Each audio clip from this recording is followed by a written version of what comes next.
We will now reconvene into open session. We need certification of resolution of compliance, please. Thank you, Madam Chair. Certification of closed session.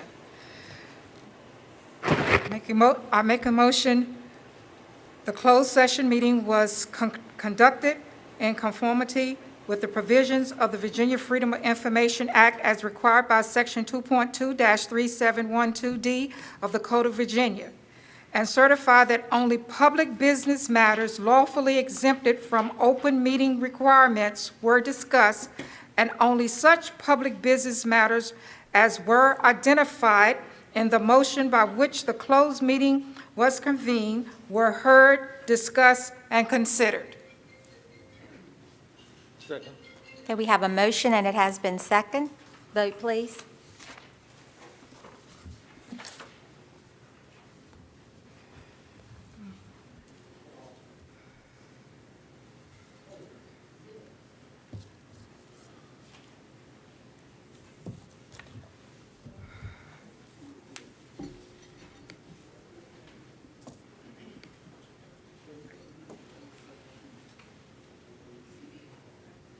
Okay, motion carried. I want to welcome everyone to our February school board meeting. Many of us are dressed in red, and that's to celebrate American Heart Month. And the goal throughout America is to help motivate us to adopt healthy lifestyles to prevent heart disease. And I got a little history lesson for you tonight. The teacher in me's coming out. So it was President Lyndon Johnson who made this first proclamation in 1964. Raise your hand if you were alive in 1964, and my hand is up with yours. Yes, yes.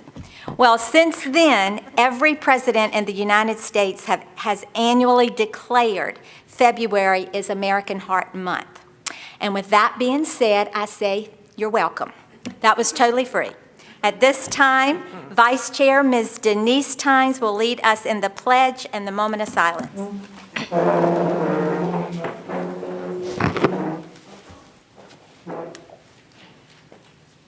I pledge allegiance to the flag of the United States of America and to the republic for which it stands, one nation, under God, indivisible, with liberty and justice for all.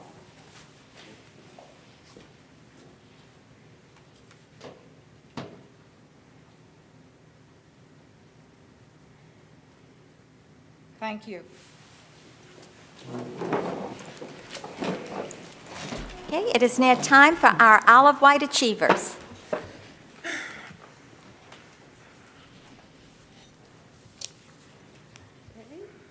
Get my presentation up there.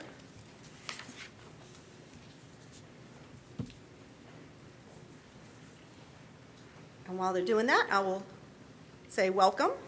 The vision for Isle of Wight County Schools is to create a learning environment that will enable every child to discover his or her unique gifts and talents. The Isle of Wight Achievers section of our board meeting gives us an opportunity to recognize and celebrate our students and staff for their unique talents and gifts. And tonight, when I call up our achievers, I'm asking them to stand right here and face the board. I'll read their accolades, and they'll turn around to the audience. So if they have any people in the audience that want to take a picture, they can do so. And that's how we're going to do the procedure for tonight. Okay, so our first honoree tonight is Aubrey Ellis from Windsor Elementary School.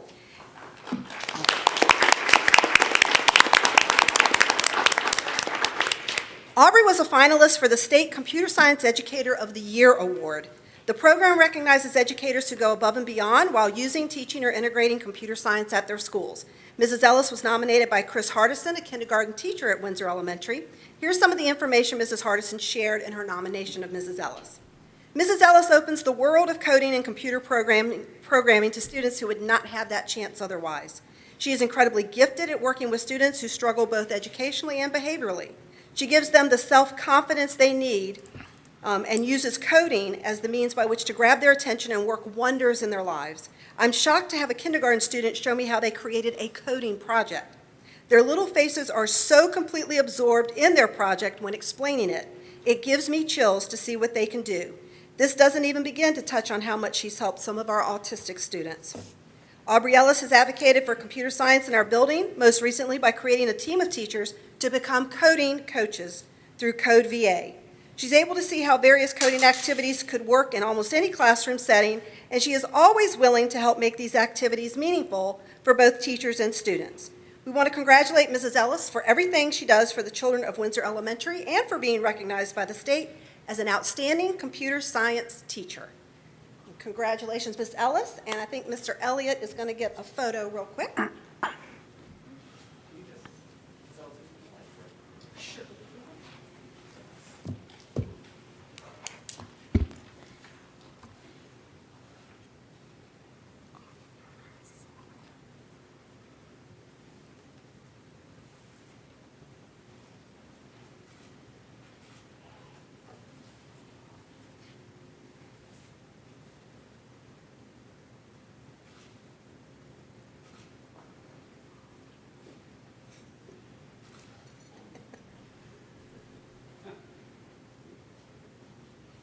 Are we good?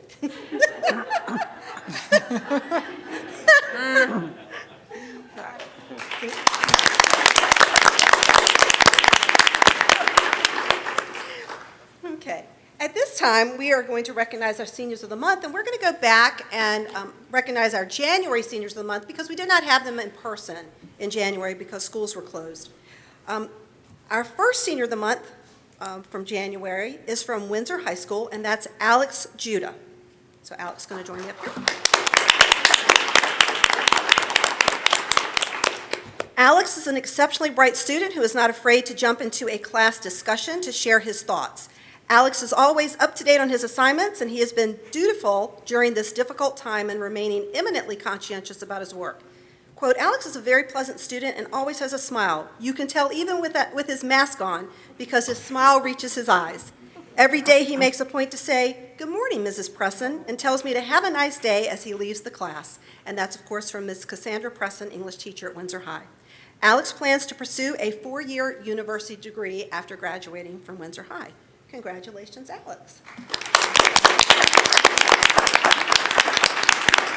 And I don't know if we have anyone in the audience that wants to take a quick picture. I think I see Mom. Mom, good? You can come closer, Mom.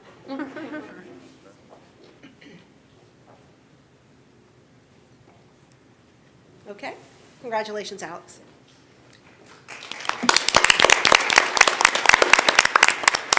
The senior of the month for January from Smithfield High School is Chris Gundy.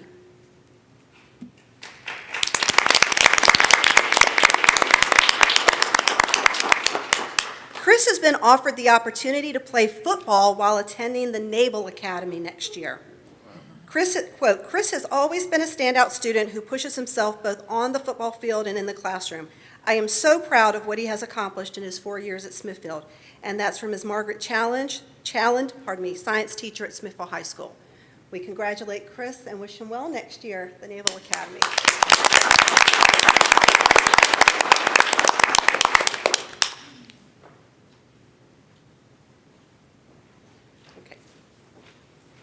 Now we have the February seniors of the month. The senior of the month for February from Windsor High School is Lindsay Dubé.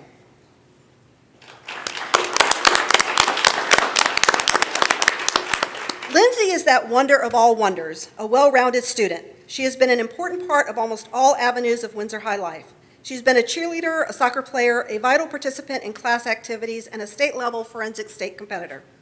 Most of all, she has been a superb student and a wholesome and fundamental member of our school's culture. Lindsay continues, despite the hardships presented by the pandemic, to contribute to our school. Her determination leads her to be an example to others, while her kindness and compassion toward others makes her a blessing. Quote, Lindsay has it all, great intellect, passionate hunger for the rights of all, and a giving and encouraging nature. She has been an intrinsic part of the fabric of Windsor High since she entered. Her future is bright, and that's from Ms. Luann Scott, English teacher. Lindsay plans to go to Coastal Carolina University to major in marine biology. Congratulations, Lindsay.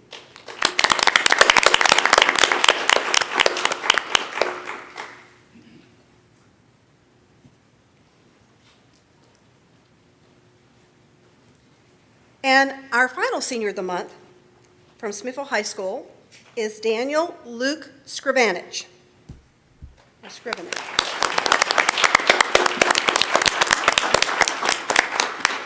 Luke participated in his first DECA event, the District Leadership Competition, which was held virtually for the first time and required a lengthy exam as well as scenario analysis and role play via Flipgrid. As a first-time DECA competitor, Luke won first place in the entrepreneurship event category. He outscored his closest competitor by a whopping 72 points and earned the highest overall score in the entire competition across 12 event categories. Luke consistently contributes in a meaningful and thoughtful way to class discussions and group activities, as well as submitting high-caliber work on each assignment. He pushes the boundaries of what is required, demonstrates a high degree of initiative and self-motivation, and is passionate about learning more than the minimum. Quote, he demonstrates critical thinking as an entrepreneur, applying learned concepts and knowledge to his own auto detailing business called Diploma Detailing, which he started to save money for college, and he exhibits a solid grasp of the principles of marketing and entrepreneurship, including the need for a dynamic model that relies on goal setting, risk-taking, drive, curiosity, constant evaluation and adjustment, a commitment to customer service, a strong work ethic, and a creative mindset. And that's from Ms. Diane Fulton, his marketing teacher. Luke has been accepted to Old Dominion University and is waiting to hear from UVA and William & Mary. He plans to major in business and hopes to concentrate on the areas of entrepreneurship, finance, hospitality, and tourism. And he hopes to start his own business after he earns his bachelor's degree. So another plug, Diploma Detailing, right? Okay. You're welcome. Congratulations, Luke.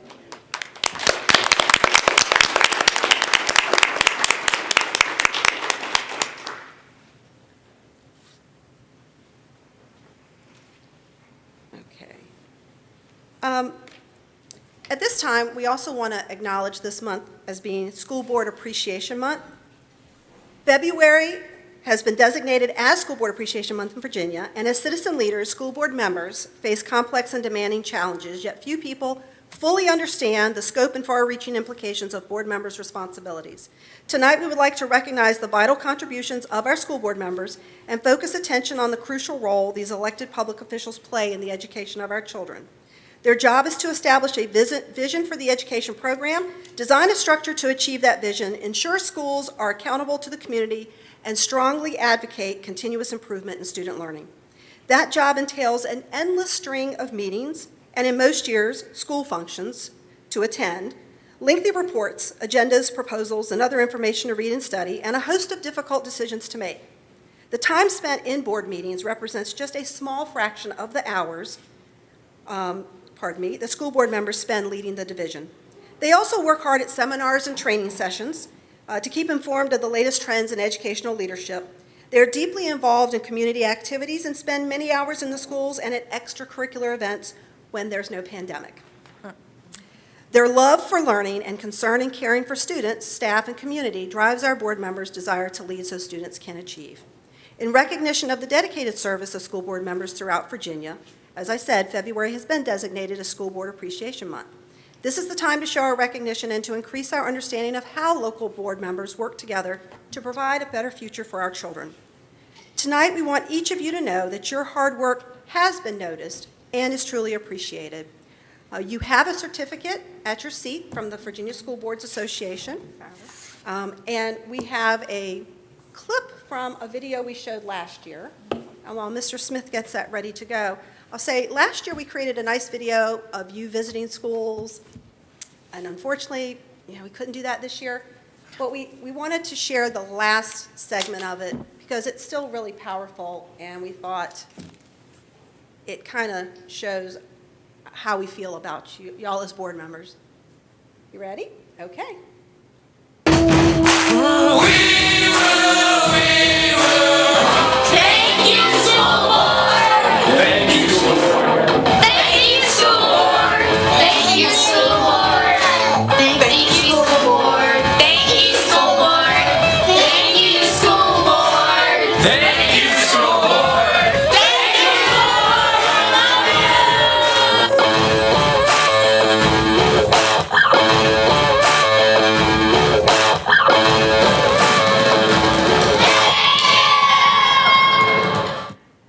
Great. And I hope we can do that next year. Great. And I think it's fitting, we posted something on Facebook about it, and I saw a comment that probably sums up your service. Somebody said, While I don't agree with the decisions you always make, I appreciate you making the decisions in the best interest of our children. And I thought that was very nice. So now, in addition to being School Board Appreciation Month, we also have Clerk Appreciation Week. And that's coming up next week, but we wanted to honor our clerks tonight. And so we're recognizing Tracy Ruitt, who's over there at the table, and our deputy clerk, Miss Jessica Whitlow, who's up here in front. And for people who may not realize, board clerks are tasked with maintaining accurate records of school board meetings and official acts, a record of all receipts and disbursements, and a record of all the board materials necessary for meetings. They serve as a point of contact for parents, employees, and the community on behalf of the school board and superintendent, and they work additional hours attending meetings. We would like to thank Tracy and Jessica for their dedication and service to the school board of Isle of Wight County. They did receive certificates from the Virginia School Boards Association, and we gave each one of them a nice arrangement of flowers, and Tracy volunteered to keep both of them on her table for tonight. But we want to thank you very much. And finally, we have our custodial company, SSC. SSC recognizes an employee of the month each month, so at this time, we'll have SSC come up to do their recognition. We have Mr. Kenny Gray.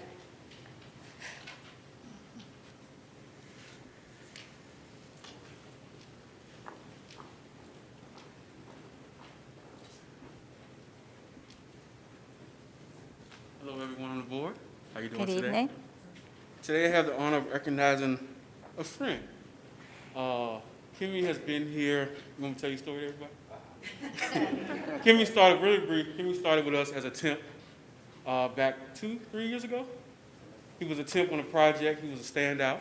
So we acquired him from his temp team, and he started with us in custodial as a night floor tech, moved to supervisor. I think we moved him in grounds for a little while, and now he's the lead general maintenance technician on our POM team. So he takes care of all the furniture moves, all the things that we have for Chris Coleman, our last minute projects he likes to give us that he's taking care of for us. But Kimmy, you have been outstanding, and we wanted to congratulate you today. I wish you well and hope that you'll be standing in my chair one day, and I can look back and be thankful that I know somebody like you myself. So thank you very much. That's great.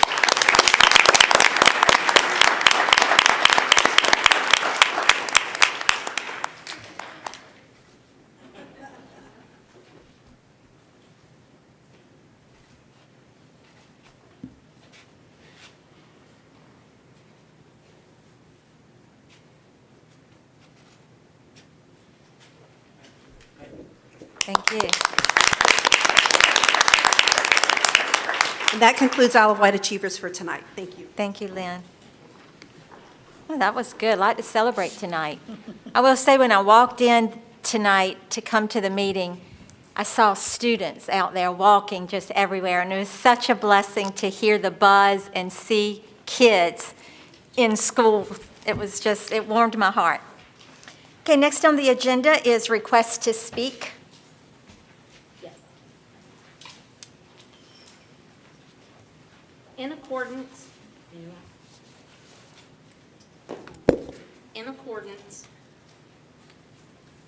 hear it? No. I was talking. Okay. In accordance with policy BDDH-E, citizens scheduled on the agenda will be permitted 5 minutes, maximum time for their presentation. Delegations will be requested to limit their speakers to 2. Persons speaking are asked to be specific, state the issues for the board's consideration, and attach a copy of your prepared remarks. If you have prepared remarks, they should be given to the board clerk. Please do not approach board members. The board requests that speakers refrain from making references to specific individuals, and that at any matter related to specific students or individuals be discussed in a closed meeting. The first person is Mr. Michael Uzzle.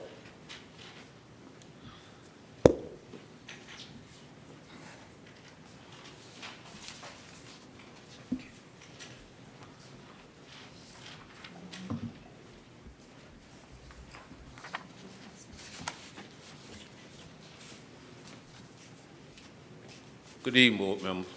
Good evening. First, I Good evening. want welcome the new staff person, I think her name is Miss Johnson, or Jones? Mrs. Jones.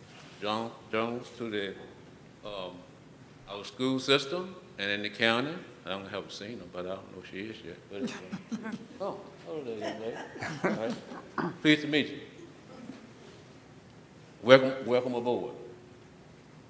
Now, I want to tell you something about some trouble that we uncovered that's going on in our school system. We done looked into it, we have researched it, and have did a number of things I think that we need to get together on as a citizen. We all know that there's some division that's going on around the world and in our school system as a whole. Trust, truth, transparency, racism, division, all lives matter. We had that right here in our school system. I have spoken to you a number of times in closed session on some issues, and still, right today, have not been solved. Right this day. Why? I will tell you in closed session what I think it is. Okay. I would like to tell you this in closed session. It has come to this point that all us supposed to be working together, both boards. We have uncovered some things that's going on in our school system that will affect the county and schools, students, citizens, and the public. This is why we're asking for a joint board member, school board and board of supervisors meeting, so we can expose and uncover and tell you what we found. I'm just saying it, I'm trying to say this one time. That's why I'm bringing it to y'all, because I don't want to stand up from the board of supervisors and say this again. That's why I feel like we should have a joint board, school board and board of supervisors. Since I was told briefly back some years back from a board member that we all working together. Now we are finding out, are we working together or not? This meeting will not be held with the superintendent, but we did not elect him. But he will be called in as questioned if we need to. We will expose some things y'all might not know about it, but we know about it, and it has been tracking for years.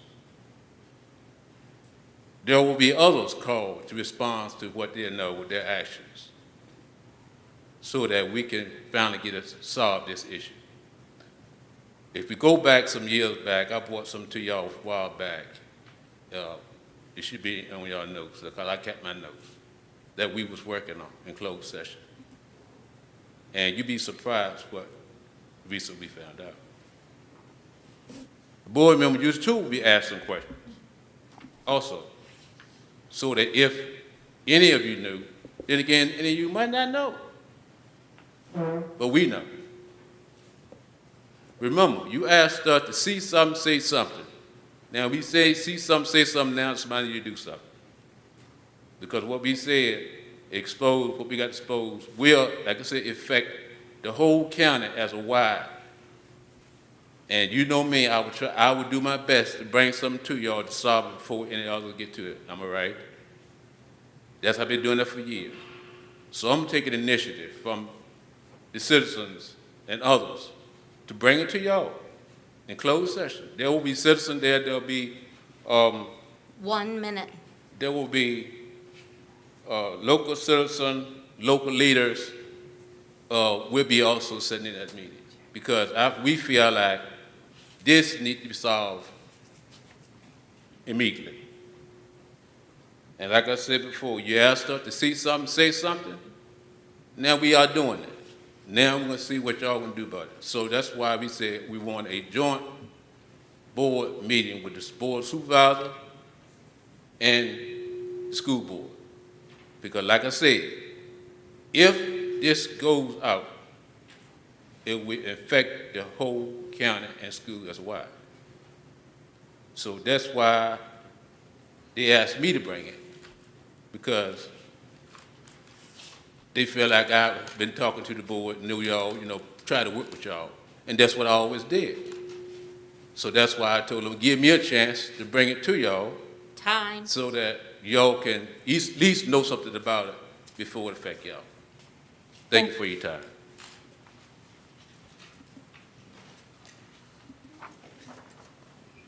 Thank you, Mr. Ogle.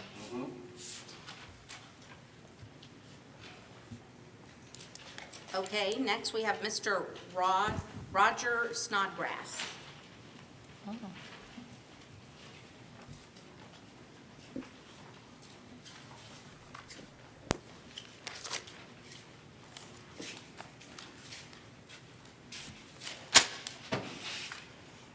Good evening. My name is Roger Snodgrass. I reside at 115 Robin Lane, Smithfield, Virginia.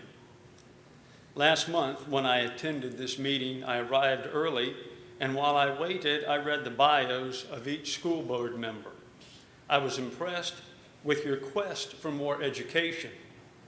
It was also noticed that many of you have retired from a career in public education.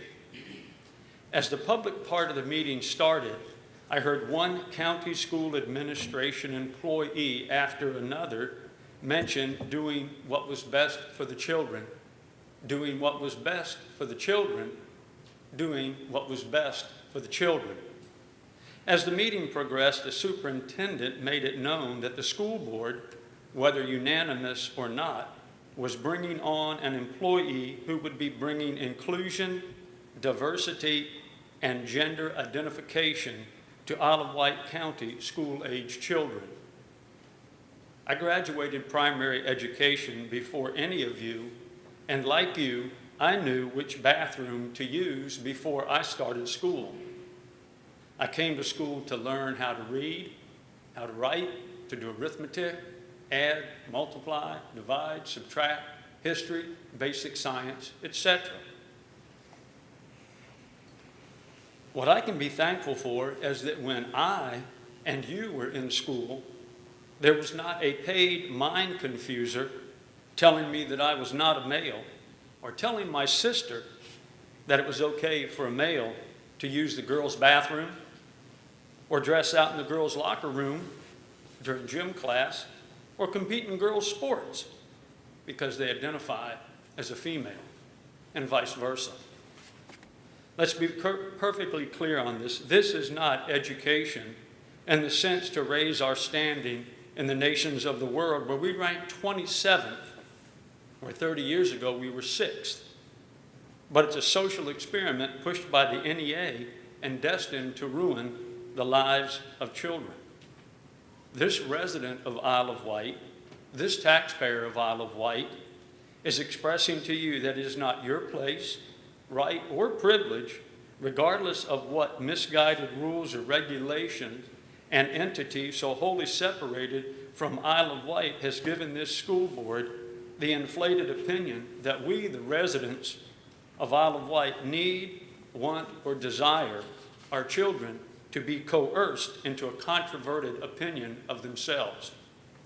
The Commonwealth of Virginia, the NEA, or the Isle of Wight County School Board did not conceive one child in this county, change its diaper, feed it a bottle or breast, burp it, love it, nurture it, clothe it, or give it value. So please drop this misbegotten social experiment to ruin the lives of our children and thus the fabric of American society. This is not what is best for the children. Thank you. Thank you, Mr. Snodgrass.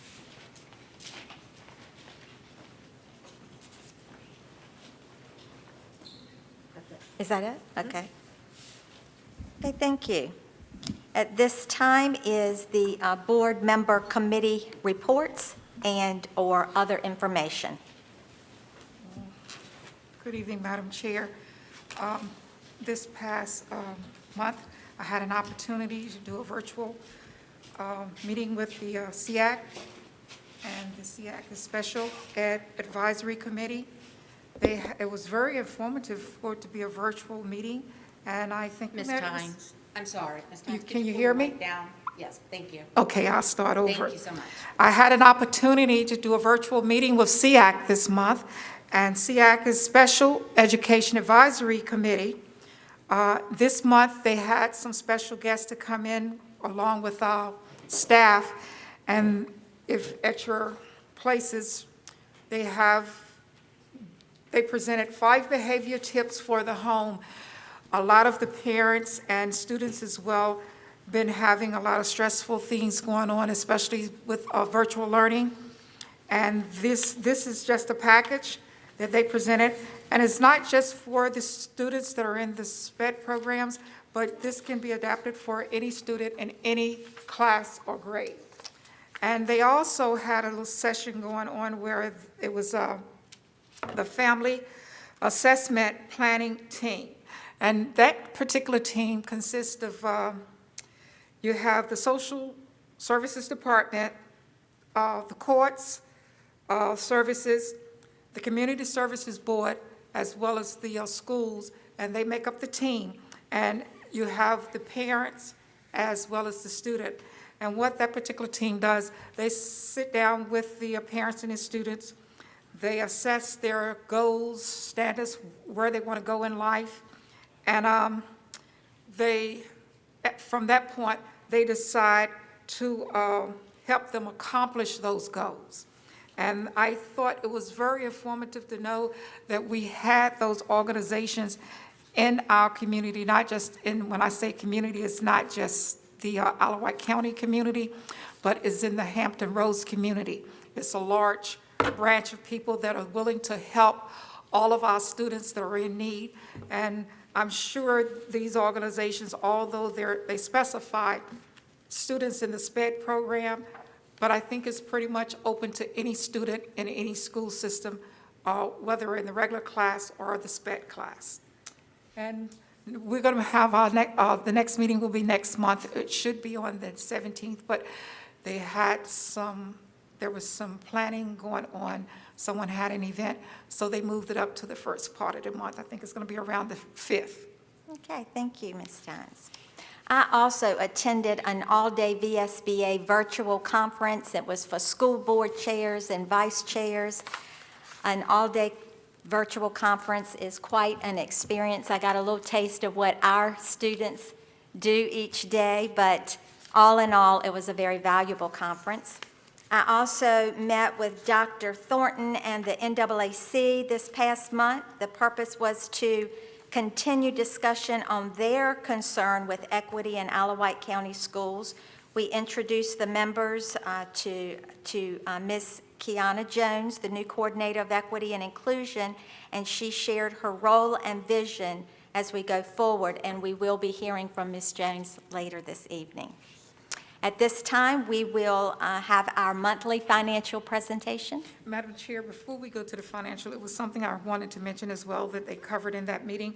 It was de-escalation of words and phrases, and that is very important as well as staff, parents, anyone in the community. When you're dealing with a child and you're trying to de-escalate a situation they're in, is the words you use with them, the phrases, as well as your tone of voice. And they covered all of that in that one-hour meeting this month. Thank you very much. Thank you. Okay.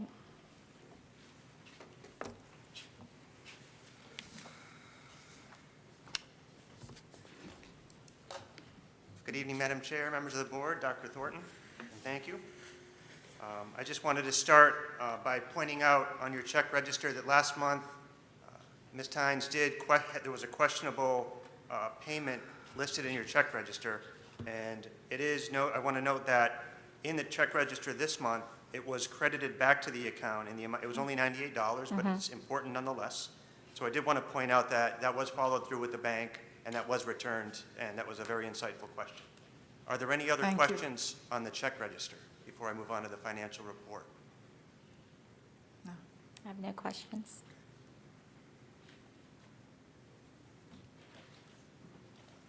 In your financial report, you'll notice highlighted in yellow, we report on the amount that we've expended so far this year and compare it to this time last year at this time, and we've only spent 56% of the budget at this point. Last year at this time, it was just over 60%. So we're spending less, and that would make sense based on the COVID restrictions, fewer transportation, fewer field trips, less substitute costs. So that made a whole lot of sense to me. Also in your financial report, I just wanted to point out in the CIP projects, you'll see $331,000 remaining. And as a reminder, that is for the Windsor High School roof.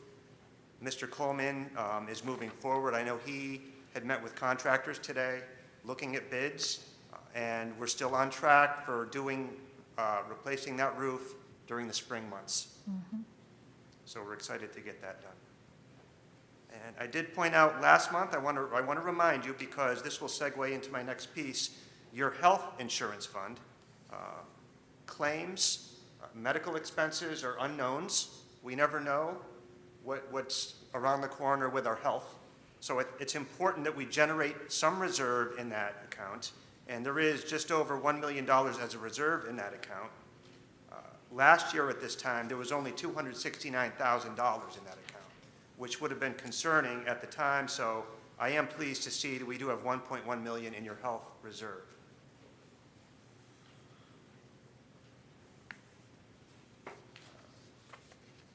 The next piece, regarding your health benefit provider, if you will, as a reminder, we are self-insured, so we oversee our own health insurance, but we partner with a professional health insurance company.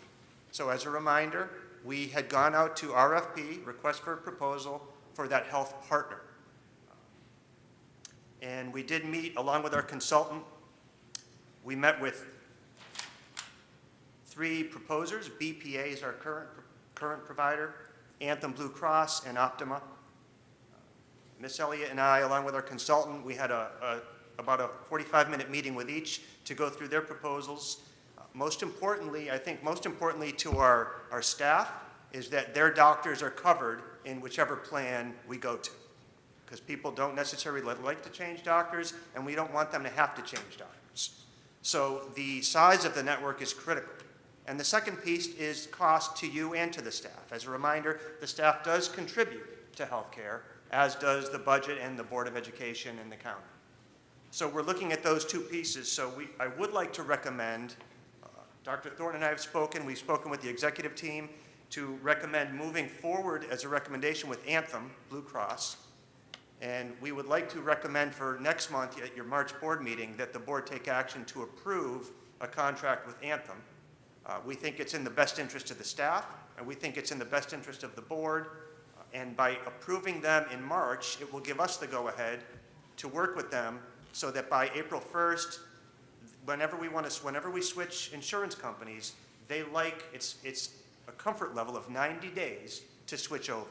So that would give the new insurance company April, May, and June to switch over, to get new cards out to our members, and that by July 1, everything is up and running flawlessly. So again, we would like to recommend the change to Anthem at your March board meeting. So are there any questions regarding the health insurance at this time? Because that's a significant decision and a change to the staff. Okay,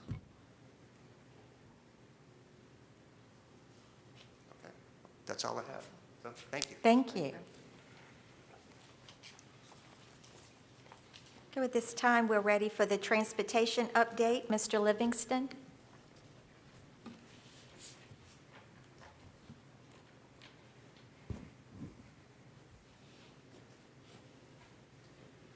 Good evening, everybody. Good evening. Anybody behind me or in front of me doing their snow dance tonight? Come on, stand up and dance. Okay. It's a possibility. You have my monthly report in front of you. I'm here to answer any questions if you have any. Lee, usually a transportation director doesn't hope for snow. Well, if you want a 4-day weekend, you do. They usually get worried.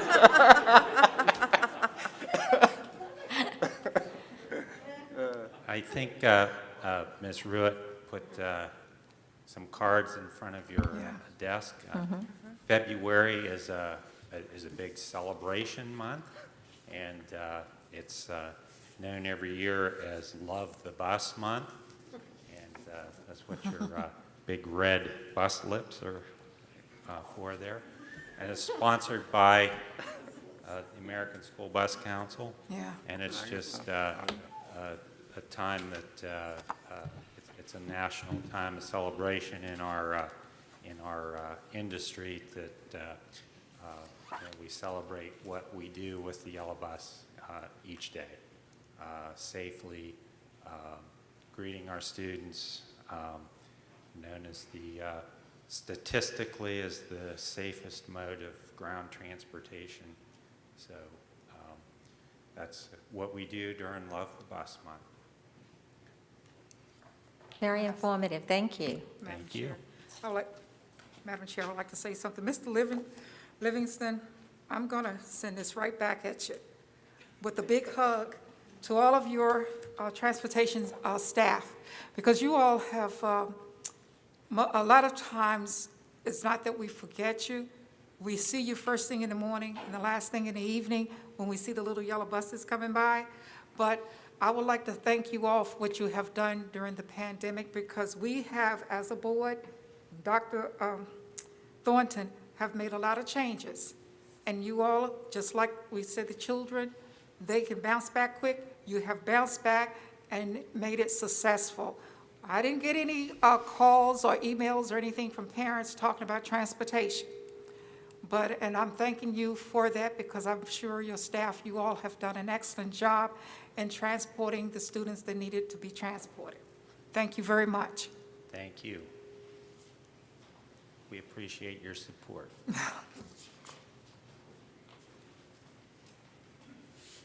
Okay, next on the agenda is Support Services and Operations Full Report.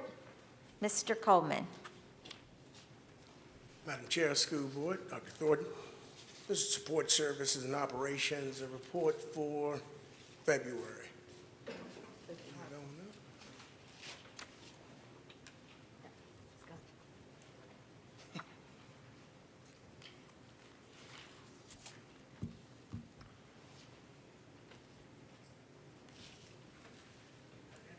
Yes. Yes.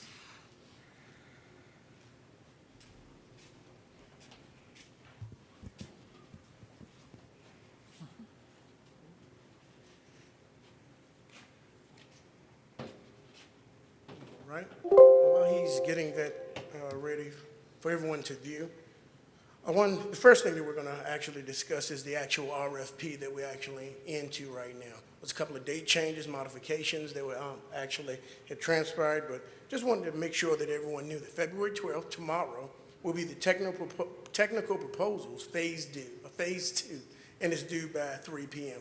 We're going to meet as a committee, and we're going to actually start working through the process a little bit more. February 17th, we're going to actually get together for the interviews. Oh, there we go. We're going to actually, we're going to actually get together for the interview process for that, and actually go through the interviews with, on telephone and digital interviews for the actual companies. February 24th, we're actually going to the school board approval, ranking the shortlist offers. And then on February 25th, we'll actually have the highest ranked officer and negotiate. That's going to be the January school board meeting. February. Yeah, you got the wrong February. report. Madam Chair, is he talking about? Okay. I think they're getting up the slide now. Yeah.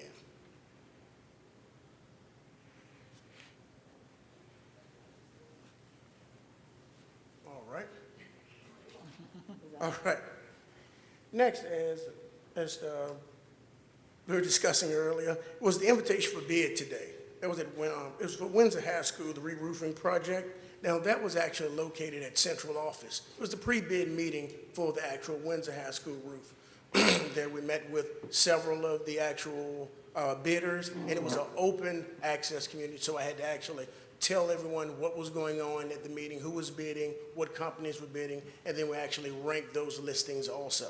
Once we actually get together, we go through the short list process once again, and one is proposed. That's when we bring it before the board once again for approval to move on with the Windsor High School roof. Next is the Saguaro Solar Progress. It's just a progress report to let you know exactly where we stand at right now with the actual solar panels and different things of that nature. Now, Three schools I wanted to actually point out. The first one will be the Carrollton Elementary School. Now, there's a downspout in a particular area at Carrollton Elementary School, and that equipment will have to be moved to another area. And all we're going to do is move the actual downspout to area and actually be able to input the solar panels and everything that's needed in that area. So that's one. The second one will be at Carsville Elementary School. The panels in the closet panels for monitoring equipment will have to be actually shifted, and one of the plugs and the actual solar panels plugged in to monitor the equipment also. And then the third change will be the actual GTMS. Just on the outside, some of the big yellow bollards right near the entry door, they will have to be moved over. Now, Saguaro Solar is actually doing this process themselves and making sure that everything is intact. The last item I want to bring to your attention is action item. It would be the Prudence Center. And just to explain this a little bit more, the city of Suffolk is planning to install a water transmission main along Route 460, Prudence Boulevard, in the near future. As a result of the construction of the improvements, the property owned by IWCS, this project is also being administered concurrently with the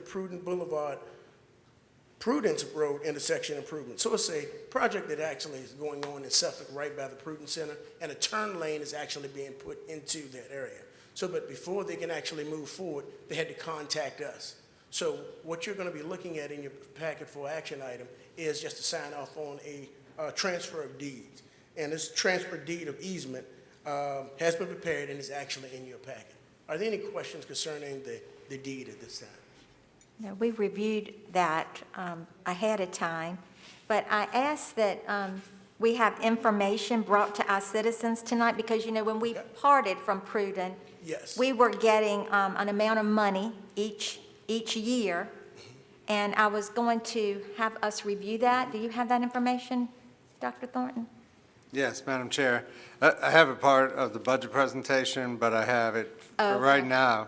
When we left the Prudence Center, we have an agreement with Suffolk, and they had to pay us 7 payments of just over $222,000 a year.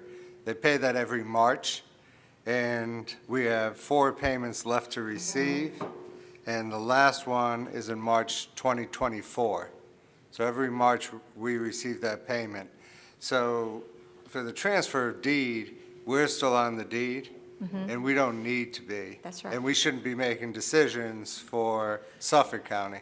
So that's what this is about, to agree to deed it over to them. They're still obligated to these payments over the next 4 years. Okay, that's what we wanted to hear. Yes, This will totally cut ties with Prudence. completely. Okay, so we need a motion. Do we have a motion to approve the deed of transfer? Madam Chair, I make a motion to approve the deed of transfer. Second. Okay, we also need, as part of that motion, that to authorize the chair to execute the documents for the deed transfer. So I need all of that in one motion. Okay. Okay, Madam Chair, I make a motion to authorize the deed for transfer and the chairman of the school board to have the power to do so. Is that good enough? Second. To Did you get that? Okay, so we have a motion that has been made, more or less to approve the deed of transfer and authorize the chair to execute the documents for the deed transfer. Sure. Yeah. Okay, we're ready for a vote.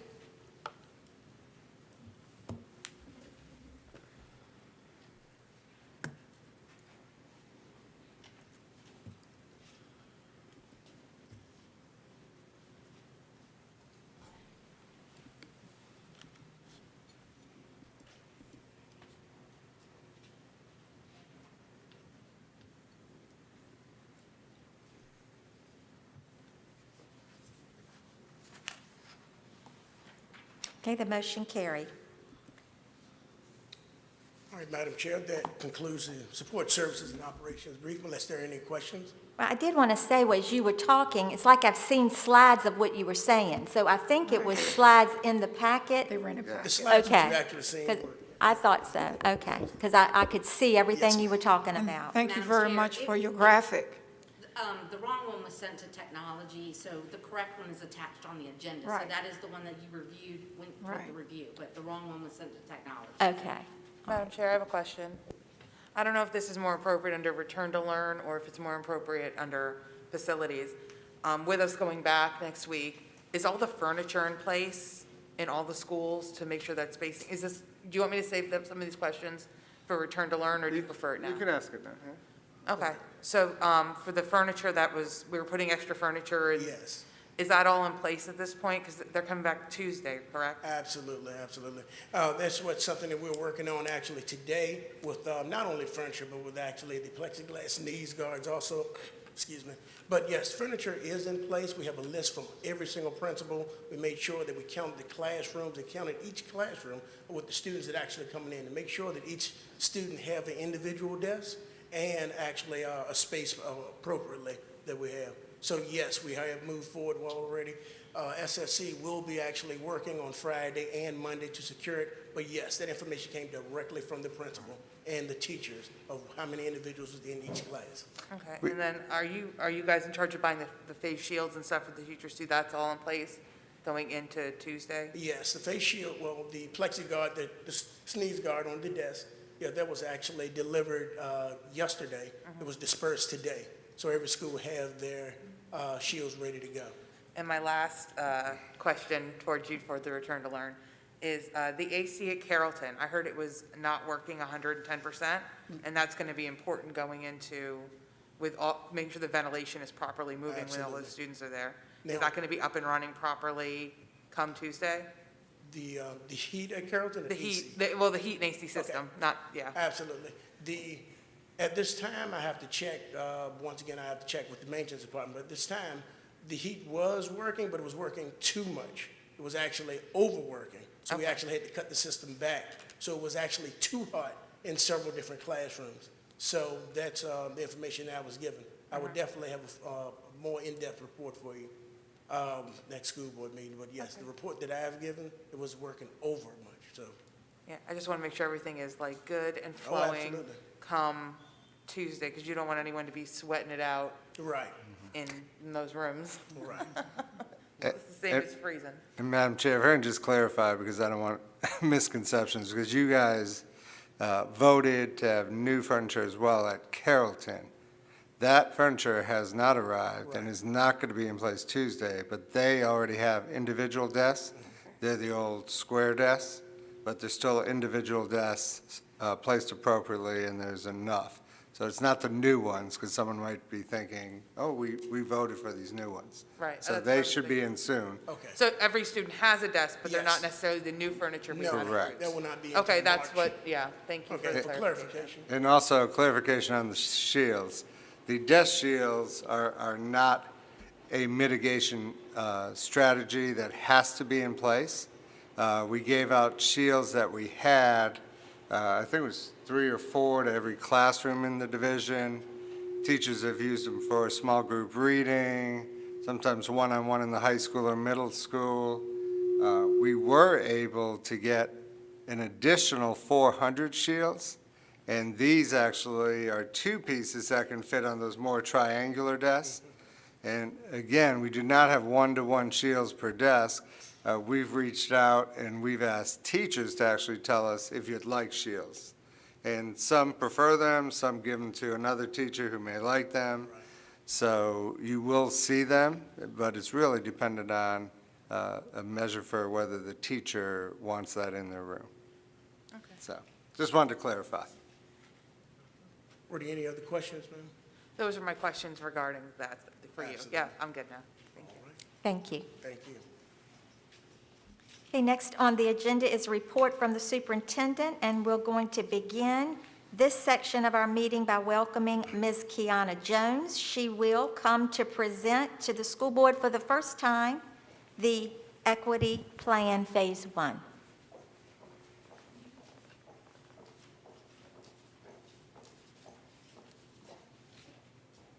Madam Chair, for Dr. Thornton.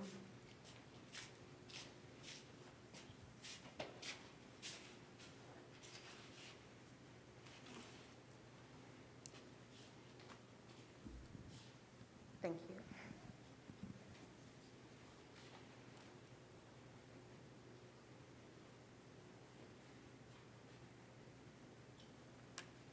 Tonight, I will be presenting the Isle of Wight County Schools Equity Plan, and this is our Phase 1. The Equity Plan is foundational goals to establish an intentional, inclusive culture across the division that will lead to an equitable learning and working environment in Isle of Wight County Schools. This plan will include equity and inclusion education, coaching, and resources. Equity. Cannot read that, so my laptop just in case. Equity requires us to acknowledge and respect that everyone has different needs, experiences, and opportunities. Inclusion is the result of equity. It's where different groups of individuals having different backgrounds become culturally and socially accepted, welcomed, and fairly treated. Equity acknowledges that there are differences and that there are disparities. Inclusion invites everyone in and ensures that everyone is treated fairly and gets the resources that they need. Equity in education pays off because the highest performing education systems are those that combine equity and quality. So here are a list of our Phase 1 initiatives. First is our Dni Coaching and Cohorts.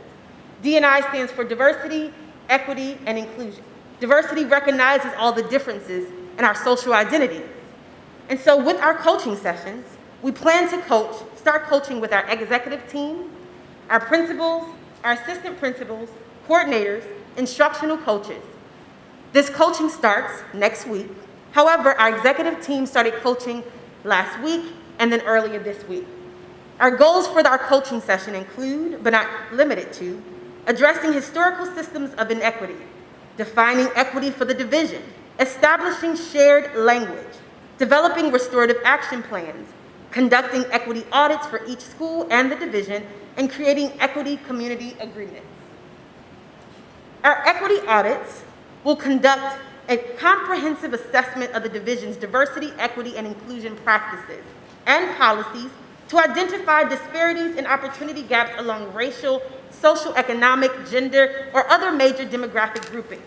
Some of our goals include, but are not limited to, division-wide surveys, policy analysis, bias reporting system, culturally responsive curriculum review, achievement equity, discipline equity, teacher quality equity, data analysis, and division level, at every division level. Next are our professional equity learning communities. It's formerly known as professional learning communities. So when we are doing equity, we must include equity in every aspect of what we do. This is an equitable, practice-based learning community that will promote courageous conversations with our teachers about how issues of race, bias, privilege impact teaching and learning. Some of the goals: cultural competence and cultural sensitivity, acknowledge and heal the impact of daily implicit bias, review division's equity community agreements, restorative practices, summer reading, and equity boot camps. All of our teachers will participate in the professional equity learning committees. Next is community engagement. A huge part of my job is also implementing the community in equity and inclusion. If we create an equitable learning environment in the schools and send our students home, and we do not create partnerships there, then equity and inclusion stops the moment our students leave. It is so important that we create partnerships and collaborations with our community. Some of the things are for our goals: creating community partnerships, establishing a community diversity committee, and organizing and sustaining programmatic equity initiatives. I want to acknowledge that this month is Black History Month. It is important that we acknowledge the contributions and accomplishments of Black people. But that is not the only Heritage Month that we will celebrate. As we move forward, we will begin to acknowledge other heritages. We will begin to acknowledge and celebrate national observance and commemorative months. March, National Women's History Month, which we will now call Women's Empowerment Month. Irish American Heritage Month. April, National Deaf History Month. May, Asian Asian Pacific American Heritage, Older American Month, Jewish American Heritage Month. June, LGBTQIA Pride Month. September, National Hispanic Heritage Month. October, National Disabilities Employment Awareness Month, National Italian American Heritage Month, and November, National American Indian Heritage Month. It is important that we acknowledge all of our students and that all of our students see and hear themselves in our schools. Next, we have our diversity committees. It is important for us to establish a group, a committee to come together to have these courageous conversations and put forth initiatives. Some of the committees include, but are not limited to, Student Diversity Committee, Divisions Diversity Committee, our Community Diversity Committee, and our parents will be included for the division and the community. Some of the goals: create community programs in collaboration with the school division, create equity community agreements, and strengthening partnerships within the schools and the committee. Next, our student equity initiatives. Student equity initiatives will deepen their understanding of diversity, equity, and inclusion, champion actions around bridging achievement and opportunity gaps for their student body. Goals: student focus groups, student diversity committees, and student affinity groups. Our implementation plan starts next month. After our coaching sessions that are happening throughout the month of February and March, then in April, we will initiate the professional equity learning communities, where all of our teachers will take place in equity training. However, it's so important that we understand that if we want teachers to buy into this, it has to start from the top. The executive committee has to do the training. The executive team has to understand what is the shared language that we're using in our schools. We have to all be on one accord. Are we using the same shared language? Are we all familiar about what equity and inclusion actually is? And are we ensuring that all of our students are seen and heard? At the end of the day, it's not about us, it's all about our students. So February, we started our coaching and cohorts. We started our Heritage Month launch, and then the division's Equity and Inclusion Initiative. The Virginia State Board has deemed March as Equity Month. And so next school board meeting in February, we will present a proclamation for Equity Month in March. Thank you. Any questions?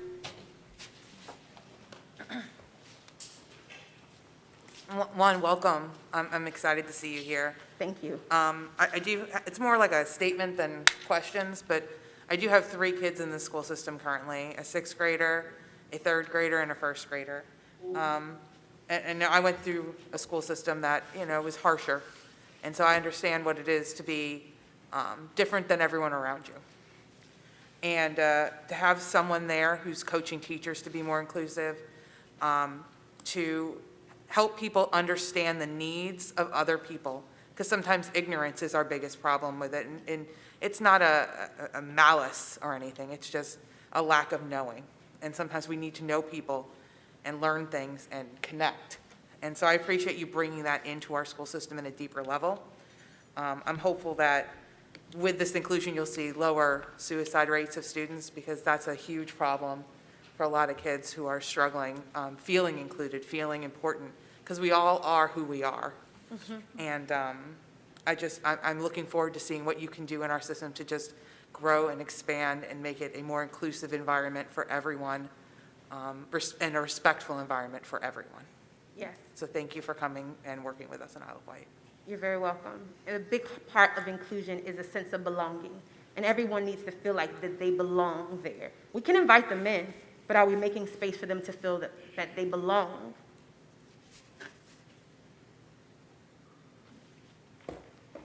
Anyone else?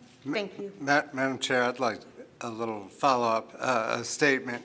So there was a letter to the editor in this week's Smithfield Times that asked some excellent questions about the new coordinator of equity and inclusion position, such as why do we need the position and what are the expectations? The press release announcing the position provided a broad overview of the responsibilities and reasons it was added, but didn't get into many specifics about the position. And I wanted to address some of those questions tonight in addition to what Kiana Cox-Jones has shared with us already. And so the position will be looking at all of our practices and procedures to make sure our work is equitable and inclusive for all students. People usually think about a position such as this as targeting only racial concerns. Our division does have racial disparities. We see it in our discipline data that I've shared this in the past with this board. The number of advanced studies diplomas, our special needs and gifted populations. We needed a position that could focus training staff on identifying the underlying causes of the under or over-representation of minority populations in these groups.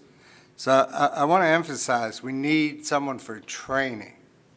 Ms. Jones cannot do this on her own by coming in here. The training is the key as we move forward with all staff. But this position is not just focused on racial equity and inclusion. Our schools are seeing more situations involving sexual identity, sexual orientation, and gender fluidity among our students. Our schools, especially high schools, have students who freely express who they are. But things can be complicated when these children don't have support from their families. I want to share a recent situation because I'll tell you in my research, often when you have a position such as this, the community will say, oh, you hired this position and now you have these situations that this person brought in. These situations are here. And so recently, we had a middle school student ask their teachers to be addressed by a different name and announce they identified as a different gender. This middle school student. They also requested that their parents not be notified. We have to determine how to support this child and how to provide guidance for teachers and staff at the school on how to handle such a situation. The Virginia Department of Education has drafted model policies for the treatment of transgender students in Virginia's public schools in response to legislation approved in 2020.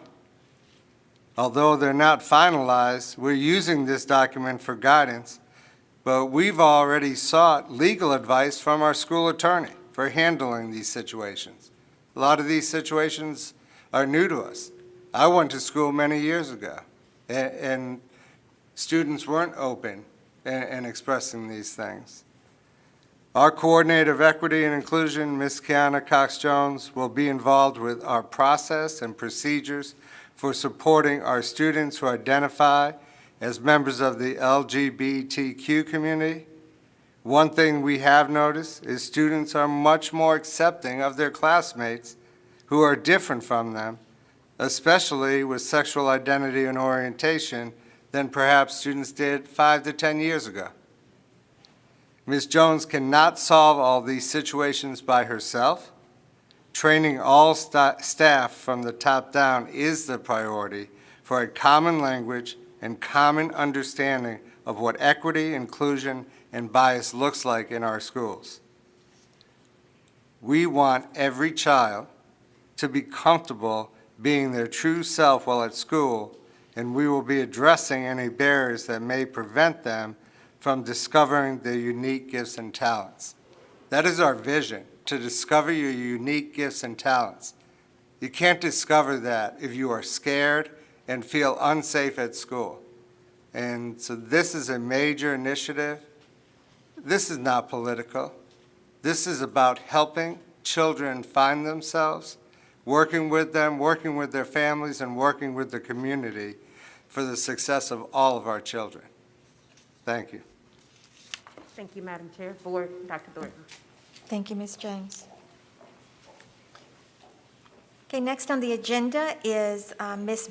Ms. Briggs, and she is going to come and give us an update on the gifted education program. Good evening, Madam Chair, School Board, Dr. Thornton. Dr. Marcia Kale will be working with gifted education, but as she is going on maternity leave tomorrow, I am filling in the interim, so I'm happy to be here tonight to give you a quick update on gifted program.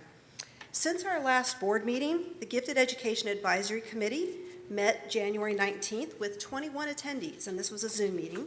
Participants gave feedback on what they would like the gifted experience to be for their children.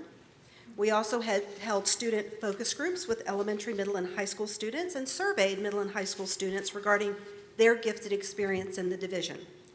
And the gifted research team met Friday, February 5th and reviewed information gathered from all of those groups, as well as research they collected, including gifted plans from other divisions. And this is all part of the work to develop a new updated gifted plan for the division. So what's next? The gifted research team is actually meeting tomorrow, once again through Zoom, to begin identifying goals and priorities for gifted education. They'll be looking at all of this information that's been compiled. They will be creating a draft plan, and the plan, we will ensure the plan is equitable for all students. It will be reviewed by the Gifted Education Advisory Committee, revised some more, and then later this spring, we will be bringing you a first draft of that plan for review and hopefully adoption. And I'll do my best to answer any questions you may have. No questions?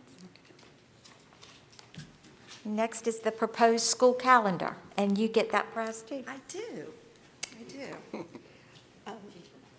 I'm up here a couple times, Mr. Hill. Yes, we are in the process of creating the school calendar for next year. We did a survey that was put out there to parents, community, staff.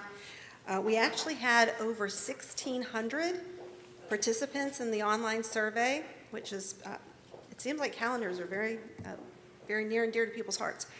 And tonight we're presenting you draft calendar just for first read, so there's no vote, but we will have it at the next meeting. 75% of the people, excuse me, I apologize. 89% of the people that took the survey were fine with what was presented. Probably the one comment we got quite a bit from the people that had comments was we had identified 3 of the staff development days as asynchronous learning days. And there were families that expressed that, when this year is over, can we please not go back to that? We do have enough time in the calendar. We don't have to do that. We thought we'd sort of test the waters, and we heard pretty loud and clear that just give the kids the time off if there's enough time in the calendar. So you'll see a line drawn through that part on the calendar, just so you know it was on the survey, but we're going to be removing it from the proposed calendar. Are there any questions? Yes, I have a question. Yes, ma'am. Ms. Briggs, I was wondering if you got any feedback in your survey about the possibility in Virginia extending the school year to summer for those that are needed, for those students that need that particular program. We did. Not too many, but there were some that really felt they did not want to have it extended unless it was an optional item.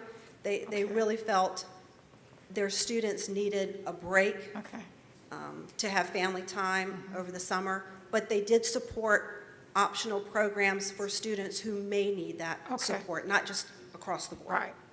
Okay. Thank you. Yes, ma'am.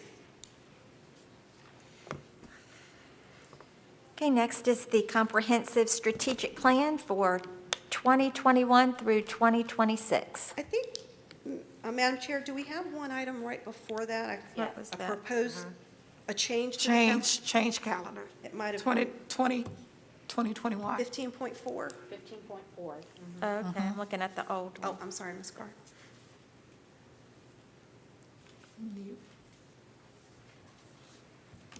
Okay. Okay, thank you. We have had to come to the board to change a couple dates on the existing calendar because of the schedule we're on this year. And we have a date coming up in March. Right now it's March 15th, which is a Monday. That would be used as professional development for staff. We don't want to take away time from students. while we will have K through 5 back in 5 days, we're not sure of the status of middle and high. So we're asking to move that day to Friday, March 12th. So that would require your vote tonight.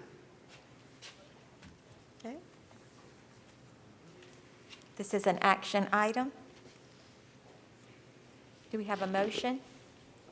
Madam Chair, I make a motion to change Monday, March 15th, Professional Development Day to Friday, March 12th, 2021. Second motion. Okay, we have a motion. It has been seconded. The motion is to recommend changing the Monday, March 15th, 2021 Professional Development Day to Friday, March 12th, 2021. Vote, please.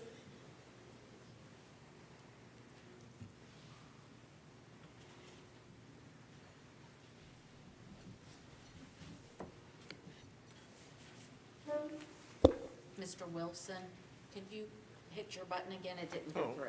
Sorry about that.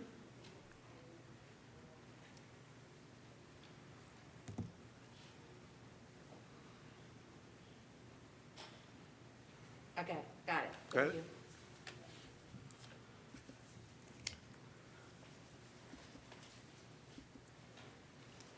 you. Okay, motion carried. Now we're ready for the comprehensive strategic plan. Yes, ma'am. And Mr. Smith, there's a short PowerPoint for that item.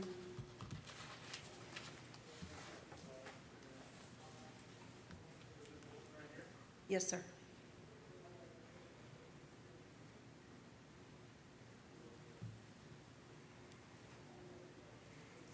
Okay.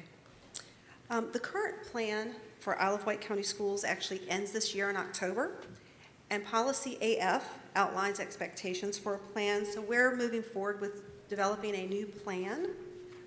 And just tonight, I wanted to give you an overview of the timeline. We are currently working to gather input from our stakeholders. And last time we did the strategic plan, it was in 2016. And in that year, we did a lot of community meetings. We had these activities where they came in and worked in groups, so it was very interactive. And as you know, we're not able to do events like that. So we are going to take advantage of some Zoom meetings with focus groups. We're going to also do surveys.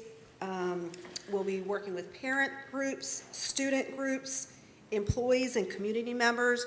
We already have some groups in place that will be perfect for using as focus groups, such as our Teacher Advisory Council, Parent Advisory Committee, Special Education Advisory Committee, the Gifted Committee, CTE Committee, plus we have our board liaisons and we have our principals. We'll be working with community groups that we've already been in partnership with, such as Workforce Development, the local NAACP, and the Community Diversity Committee that Ms. Jones referenced in her presentation.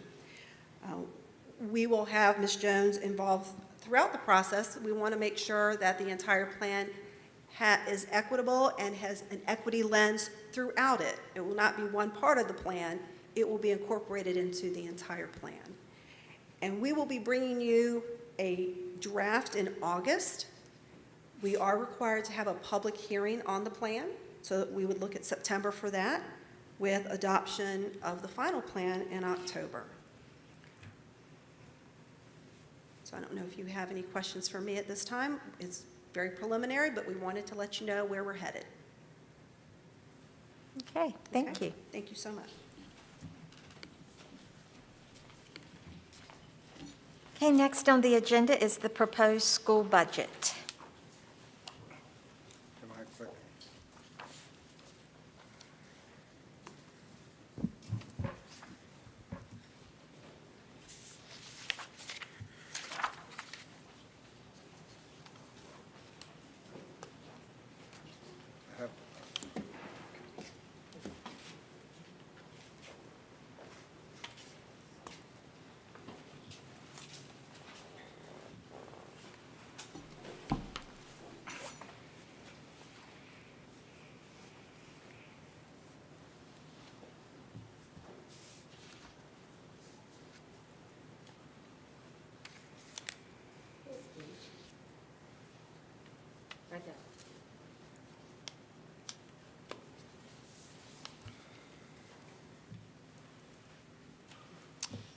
Madam Chair and board members, first I'd like to thank Steve for putting this presentation together for us tonight.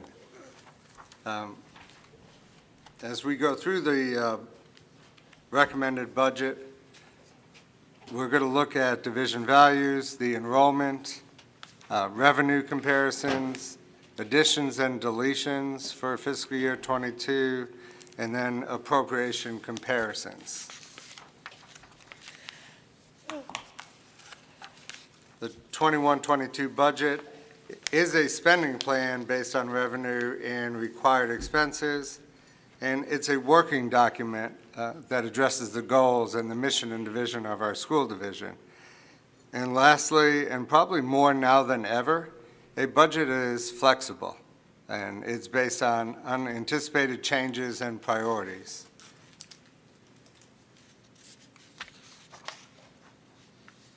As I've stated before, our vision is to create a learning environment that will enable every child to discover his or her unique gifts and talents.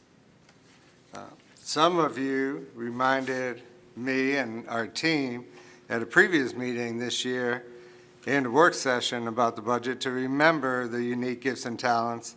And even though we're in a pandemic and we're trying to get through it, let's not give up on some of our initiatives in our schools and our requests.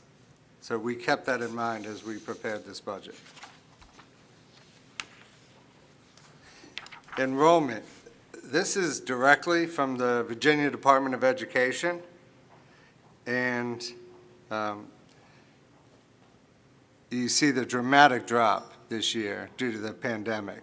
So from an enrollment of 5630 all the way to 5396.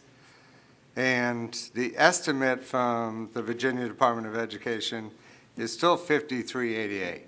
And I believe they did that on purpose because of the unknowns. There are just so many unknowns, and who will come back, who went to private school, who went to homeschool. We have kindergartners that never registered because they were hoping to wait a year.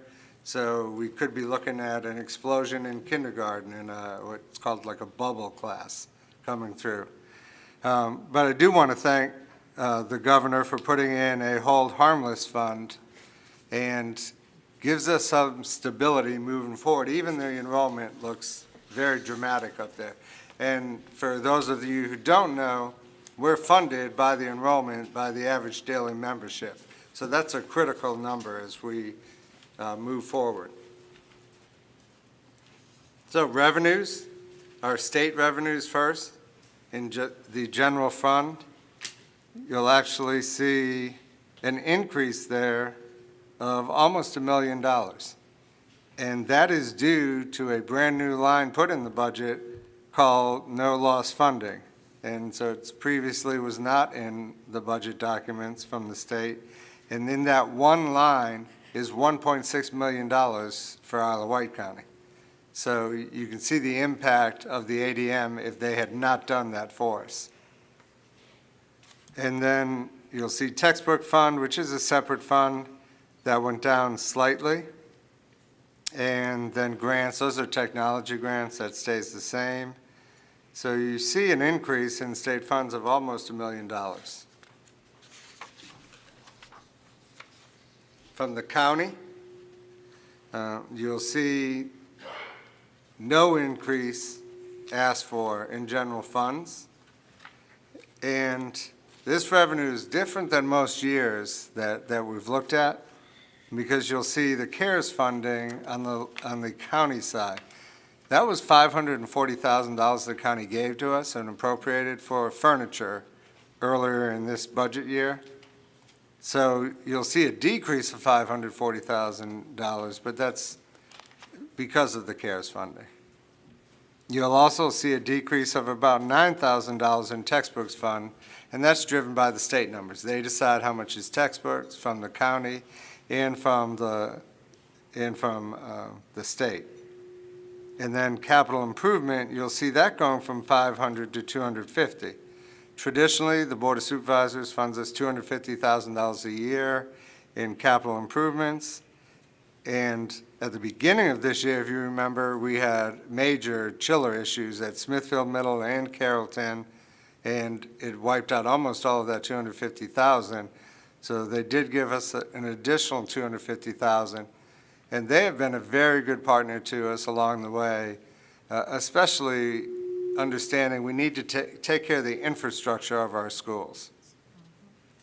And so you see a decrease of 799,000, but the reality of the general budget and what my proposal has for the government contribution is actually less that $9,000.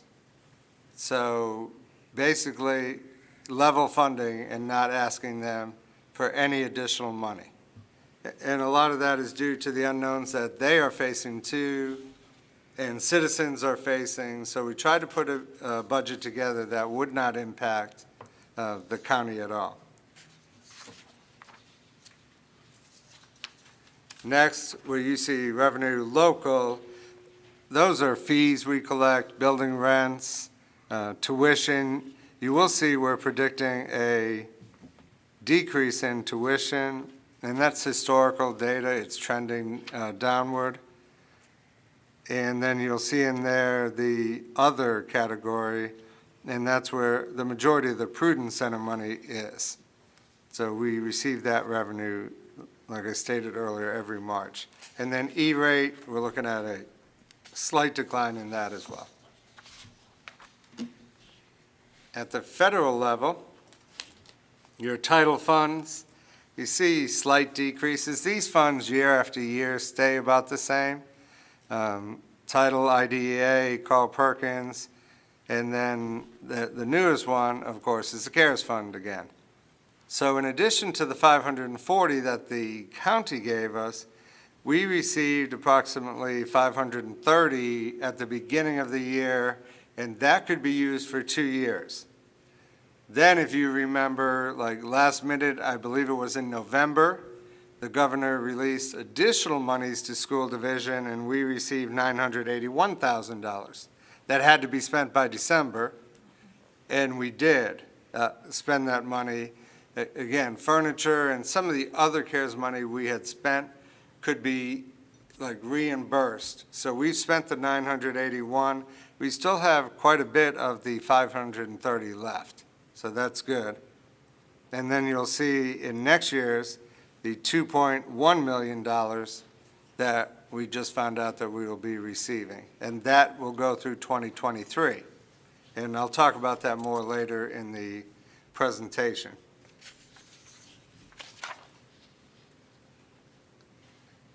Positions added that would be new to the budget and requested.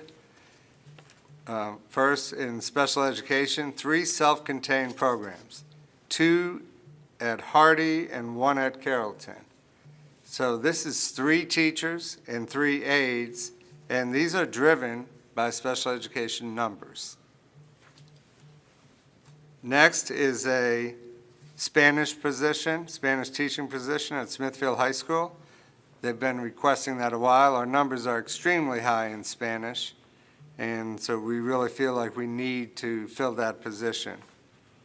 Next is a science teacher, and this is a resource teacher at Windsor Elementary School, and this is a position associated with the farm initiative that's on their campus, and I believe Windsor Elementary School has been waiting for this for 2 years.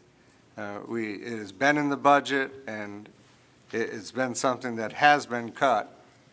And this is one of the things I was talking about earlier. It's an initiative that's been there, and we think we can fund it this year, and we'd like to see that happen as a resource class at Windsor Elementary School. Next was a secretary position at Transportation. We've actually filled that position, and this year well, every year they have 1 million calls. I think Lee has asked this for several years as well. And with the pandemic, it was a much-needed position. We had the funds this year because of less fuel, but you still have to account for it going into your next year. And so we've added that position. Next is Windsor High School. These top three, a mathematics teacher, Spanish, and an admin associate secretary to help with truancy. Windsor High School has one person in their front office up front. And the other two positions are driven by numbers in the school, and this has been a request for 2 years now. And the last one was a request from Mr. Coleman's department for a coordinator of capital projects for the division. As you know, Mr. Coleman is the only person in his department in support, and he oversees SSC, transportation technology, and probably one of the biggest things is safety for all of the schools. And then all of our RFPs, RFQs, et cetera. We see this as a temporary position while Hardy's being built and boots on the ground over the next 2 years at Hardy. This person would be on site daily and meet weekly with the construction team and the architect. Now, Mr. Coleman will also meet with that team, and if you know anything about construction, they have a weekly update. What was completed, what was done, are you on schedule, what are the holdups, and if there's any,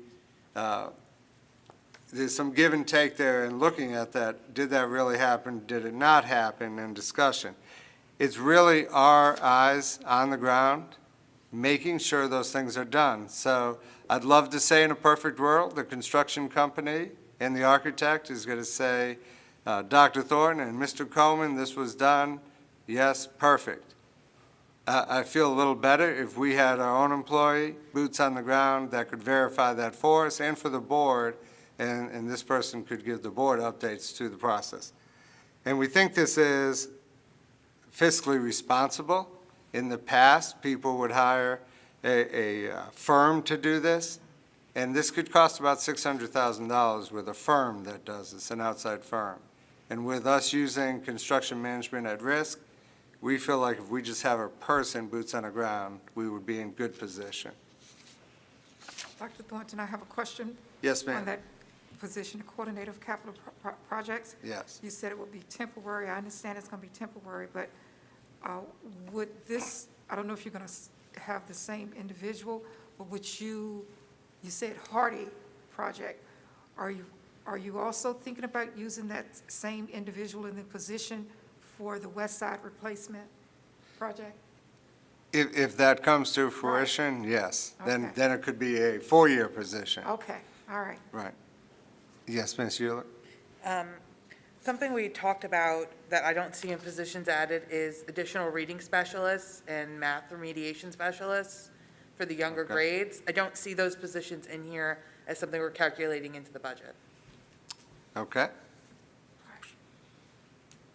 So on this slide, these were positions and costs added through the coronavirus money, the $2.1 million that we talked about. And some of the positions here are currently suggested for the remediation plan over the next 2-year period that the instructional team has shared, and it's still not fully developed. So we wanted to show you where we were with the CARES money so that you would feel confident moving forward that there's money available for additional needs. So if you look at that slide, the total is $653,000. Over a 2-year period, you would double that to the 1.2. So it still leaves quite a bit of room. And so we're just not ready to say what that is at this point, but we are talking about that. So I'll give you a for instance. First of all, the special ed coordinator. We have 2 in the division currently, and this would be adding a 3rd. And due to, we have major remediation that needs for all students, but our special needs students, not only will there need to be remediation done, you'll have to have IEP meetings and remediation plans developed with a team. So what is being suggested that we have a special ed coordinator teaming with a psychologist, and there's a team that will handle 3 schools. So we'll have 3 teams to hit all of our schools, and therefore we'll have they'll be able to put all their attention on those schools instead of being spread division-wide. So that's one of our positions for remediation. Next is speech pathologists. We've kind of had this need, not a full-time position in the past, but again, due to the loss of time and the one-on-one time doing speech, we're going to have a bigger and bigger need. So we felt like we need an additional speech pathologist for those needs for remediation. Then we debated about the next one. You see the 10 IA positions and remedial software. Those are kind of combined. And we talked about, what if we hired 5 math teachers and 5 reading teachers? And as we talk about that, we thought, okay, where are those teachers going to come from? If they come from our ranks of our teachers that we have already that may be good in reading or math, then we now have 10 more openings, and we already have a ridiculous amount of openings that we can't fill. So are we shooting ourselves in the foot and creating another group of students next year that will need remediation because we don't have our best teachers in the classroom teaching them full-time? So I know the instructional department is doing research right now, looking for remedial software that will put the student at the level they're at, whether it's for reading or math, and be able to, they'll be able to progress at their own pace. The aides can be trained to help work with them. So that's part of the plan. I know Chesapeake has just approved a software, a similar software doing the same thing, and went through an RFP for that. So that's one of the things that we're looking at. And the last thing is another technology person for Eric. Again, just a helpline has taken so many people off, and now we have a device in every child's hands. And so just the amount of devices that we have to put our hands on is enormous. And you know, we added one this year. This is an additional position for that. Yes, ma'am. The remediation software, so these kids are on Zoom right now, some of them, or they're on Zoom 2 days a week, and clearly they're falling behind. So how is using software comparable to what they're doing now going to fix this problem with remediation? I don't see that as a prudent investment based on my personal experiences. Because you have to have, if a child cannot read and you give them remediation software, they're going to need someone to sit with them and help them with it. Mike, would you like to address that?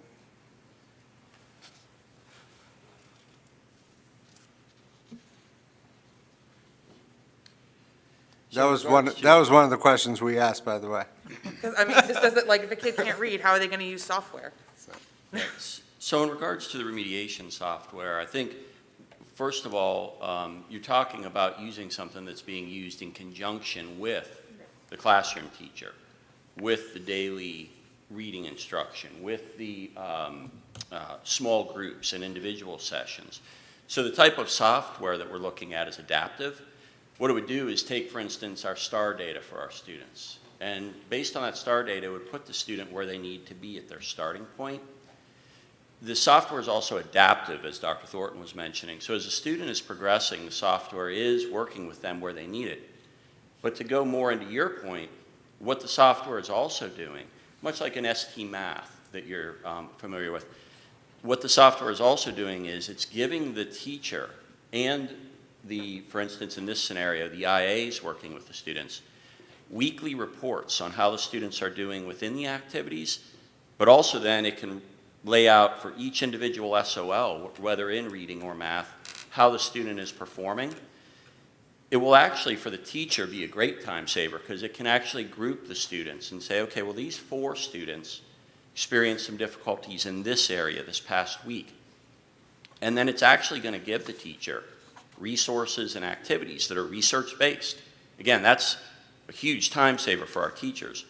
So that very teacher who's working with that child in whole group instruction, small group, and individual sessions, During our instructional framework, when the children are rotating through, working with the teacher, doing independent work, one of those independent workstations can now be this remediation software, which can then be part of that entire process for that child, for instance, in reading and or math. And we could use that K through 8. So Mike, if I can add, because not everyone understands adaptive technology. So what adaptive technology does, and I think it addresses your point, Ms. Ulick, is, so if a child's in there, whether it's reading or math, and they're on a screen and they're not progressing through it at all, they can't for whatever reason, it will go back and put them on something until they can progress and move forward. And it could take them back several steps. And so even though we put them in somewhere, they still might not be on the ball with that topic. And the software will go back. Once they start to master it, then the computer program will go forward with them. And all of that information is captured in the report. So an aide or teacher will see, oh, he went back and he went forward. And now we are still going to do some sort of positions where we then will do some one-on-one or small group learning activities with them as well. So it's really using the in-classroom and then additional pull-out for those students who may need it even more, and some of the face-to-face with possibly some teachers. Because I feel like in the return to learn section, you're going to tell me how returning to the classroom is very important, how that personal interaction is important for these students. Absolutely. How this level is going to be really high, and now you're trying to tell me that this computer program is what's best for students. So if a computer program is what's best for students, then why are we going back to school at all? So this is, I think being in classroom is important. And so when they do go back to the classroom, when all these kids who are virtual eventually do go back in, they feel it is safe. That is where we're going. I want to see reading specialists and math specialists in this budget. I think we need to budget for them. I think we're going to need them. I don't mind using a program or software, but I think those positions need to be in here and budgeted appropriately, because we know we're going to need reading specialists and we know we're going to need math specialists. I don't think that's been a debate, right? Or am I totally off kilter and you think we don't need reading or math specialists coming up next year? Right. I'll let Susan address that, but I do want to address, I want to be careful because this is some of the conversation that comes up with my colleagues as well and instructional teams in the region as we discuss. Let's think before the pandemic. In this day and age, we have where the teacher's lecturing maybe 15, 20 minutes, and then we go to different modalities. Some are hands-on, some are computerized, et cetera. All this will do is go back to that same strategy. So just because yesterday we're on Zoom having to listen to a lecture, we're still going back into the classroom and using adaptive softwares and softwares that have been successful and we used in the past. So we're talking 30-minute session at a time where the majority of their day will be interactive with people. So, and believe me, your question is well taken. I said the same thing when I first heard it, is technology. I think we all commented on that. But then when you sit back and think about what were you doing before, what are you going to do moving forward? So very, very good question, but go ahead. Yeah, just wanted to remind you all that we do have our reading intervention teachers. We have 3 at Hardy, 3 at Windsor, 1 at Carsville, 1 at Carrollton, and another one will be added into Carrollton next year for reading intervention. So those are the classes where the teachers pull out small groups, 5 students for 30 minutes, ongoing all day long. That's already in place. So what we're talking about is adding additional support. You have to balance that with how many times do you pull a kid out of their classroom. So that is what we're working on with our instructional team and our coordinators right now, is what is the best way to meet those needs of a student, but yet you can't constantly pull them out of their second grade classroom because then they're missing their grade level instruction. So that's right now, this is all what we're trying to determine what is going to be the best method.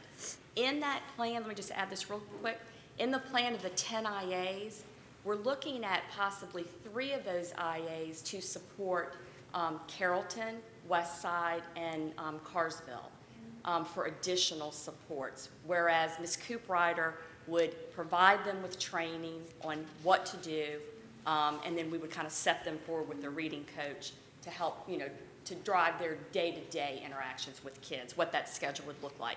So we are looking at people carefully as well. And I think if we could get 10 great teachers that can do reading and math, I think we would take it any day of the week. The problem is just what Dr. Thornton said, we can't fill our classroom positions. So I'm worried not about like one kid coming out multiple times. You pull them twice a week. I'm worried about the volume of the children that are going to have issues that did not have issues in the past. Yes. And that's great. You want more IAs. A lot of these IAs are not, you could do a session with them or two, but there are people who have master's degrees in reading specialties my master's has a minor in literacy for high school. So, functional illiterates. But those are very specific things. But if we're not even having these positions open, you can't catch a fish if you don't put the hook in the water. We do need these. Everyone's going to need them. Every division is going to be looking for reading specialists, math specialists. But what's upsetting me is that it's not in our budget. I'm not seeing that position as a new position in the budget specifically. And I think it needs to be. I have a question. Ms. Guest, I just heard you when you said the 10 IA positions, and I don't know if you were just just gave us an example, or that was what the plans, your goals. You said maybe one Carrollton, West Side, and Carsville. And I was just wondering because of I'm thinking of the enrollment in Carrollton as well as West Side. They're much larger than the very small enrollment that we have in Carsville. So I was wondering if you would want to double up and put it maybe Carrollton. I don't know. But I'm asking the question, are you doing it based on enrollment, or are you doing it based on where you think there may be a need when the students come back? Good question. Let me clarify. So it would be one IA in all elementary and both middle schools. And then we Okay. would look at potentially an additional one at Carrollton and West Side, and maybe like a part-time one at Carsville, and maybe to share somewhere else. So we're all, it's still preliminary. Okay. But it would be like, because you're right, Carrollton and West Side, so it would be in addition to. Okay. Thank you. And Ms. Hewlett, back to just to your point of, you're right, it is very specialized, and they do have master's degrees.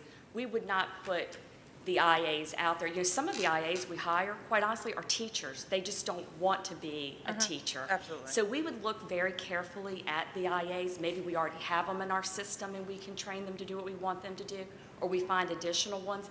They would work under the guidance of the reading coach in the buildings. They wouldn't just be like, here you go. It would be under the direction. No, I understand that. We wouldn't be but we're looking at kids who maybe wouldn't have had a reading problem had we not had a pandemic, now needing this assistance. Kids who wouldn't have had a mathematics problem. And I don't see anything really in here for math. We have Gigi, and that's great if the kid understands math, and the same thing with this reading program that you want to do. It's great if the kid can move through it and you have a parent who's helping them. But a lot of times, we're not looking at the kids who have parents who are helping them in the home every day and working with them and doing math with them or reading with them. So, I just know that even when we're talking person to person, these are things I think we really do need. And I'm a little frustrated because I'm not seeing them on here. And we have discussed in the past these positions being in the budget. And I think several of us have said it in different meetings about needing reading specialists, about needing additional math specialists, which I don't even think we have math interventionists at all our schools or anything like that. So we've discussed needing it, and it's not in the budget at all. Because, we put positions in the budget, and sometimes we don't find them, but they're in the budget. So I don't understand why it's not in the budget. Well, part of the reason is what I stated. There's still plenty of room under this CARES fund to make decisions, where the other positions that I showed you that are in the regular general fund, those we have to know what they are specifically how much they cost, because the budget has to balance from state and local money. Federal dollars are separate. And I don't think we're ready to say, because, again, going back to it, and I know this is the first time you're hearing it, the positions we already have already pull out students for reading and the gaps.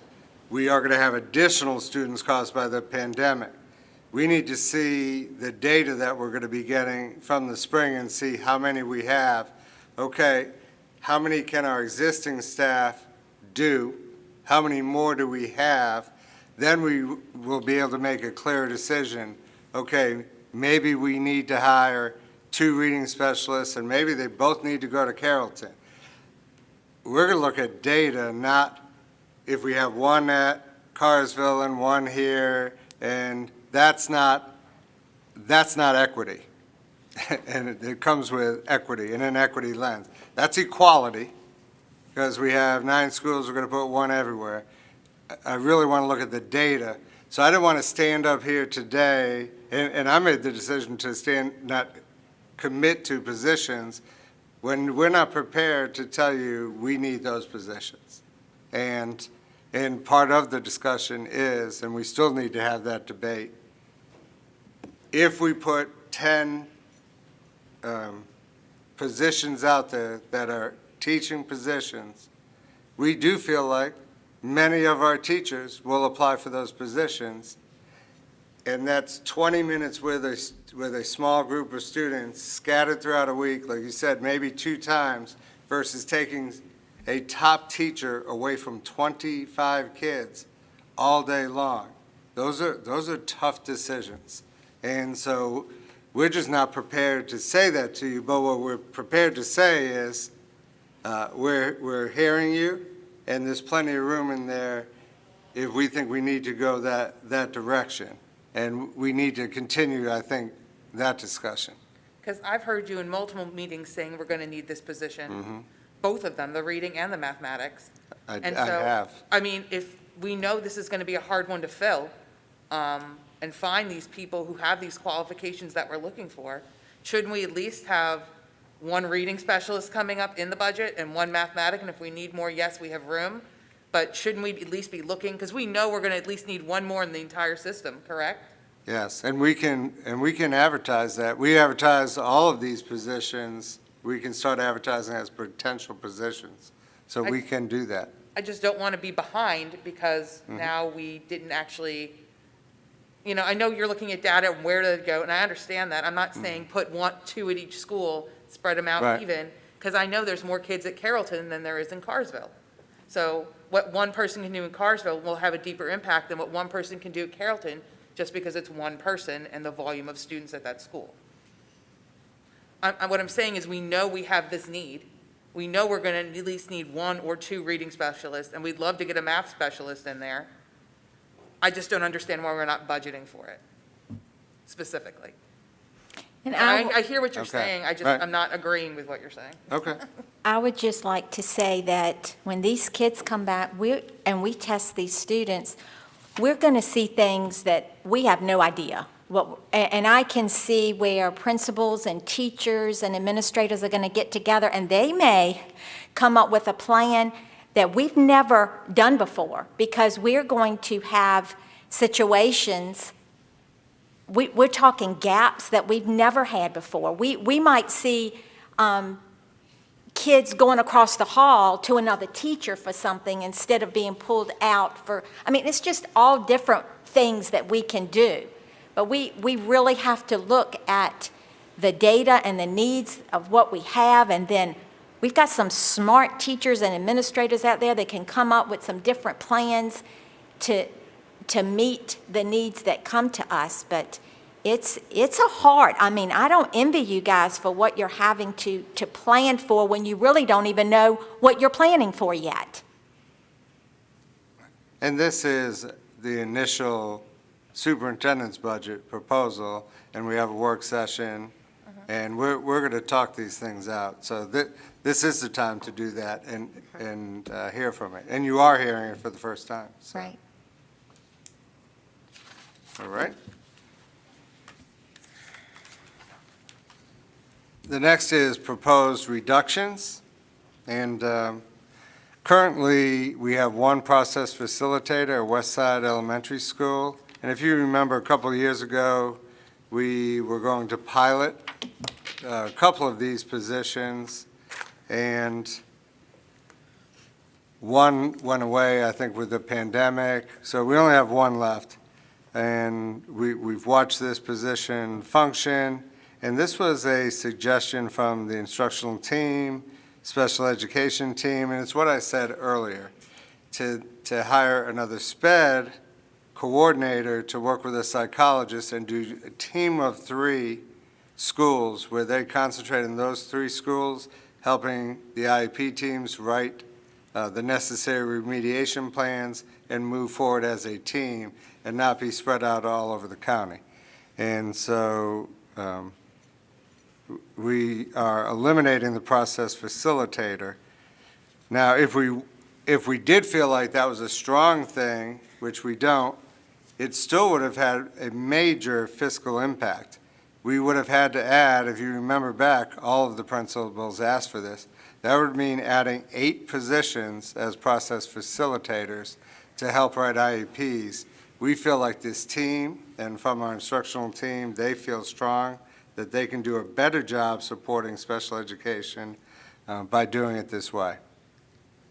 The next position is Latin. I think if you remember back, we removed Latin from Windsor High School due to declining student interest. We also eliminated French back, I think, in 2015-16. And when I say eliminate a in-person teacher. We have Virtual Virginia long before the pandemic, existed for over 20 years. And students are very successful on Virtual Virginia taking foreign language. So we suggest that we do that. And we don't, again, this is a fiscal decision. This is saving about an $80,000 position with benefits. And the Virtual Virginia slots, we don't have to pay for. After a certain number, we have to pay, but we have free slots. Next is the 3 alternating week positions. This is an initiative that we're not moving forward with because of the unknowns.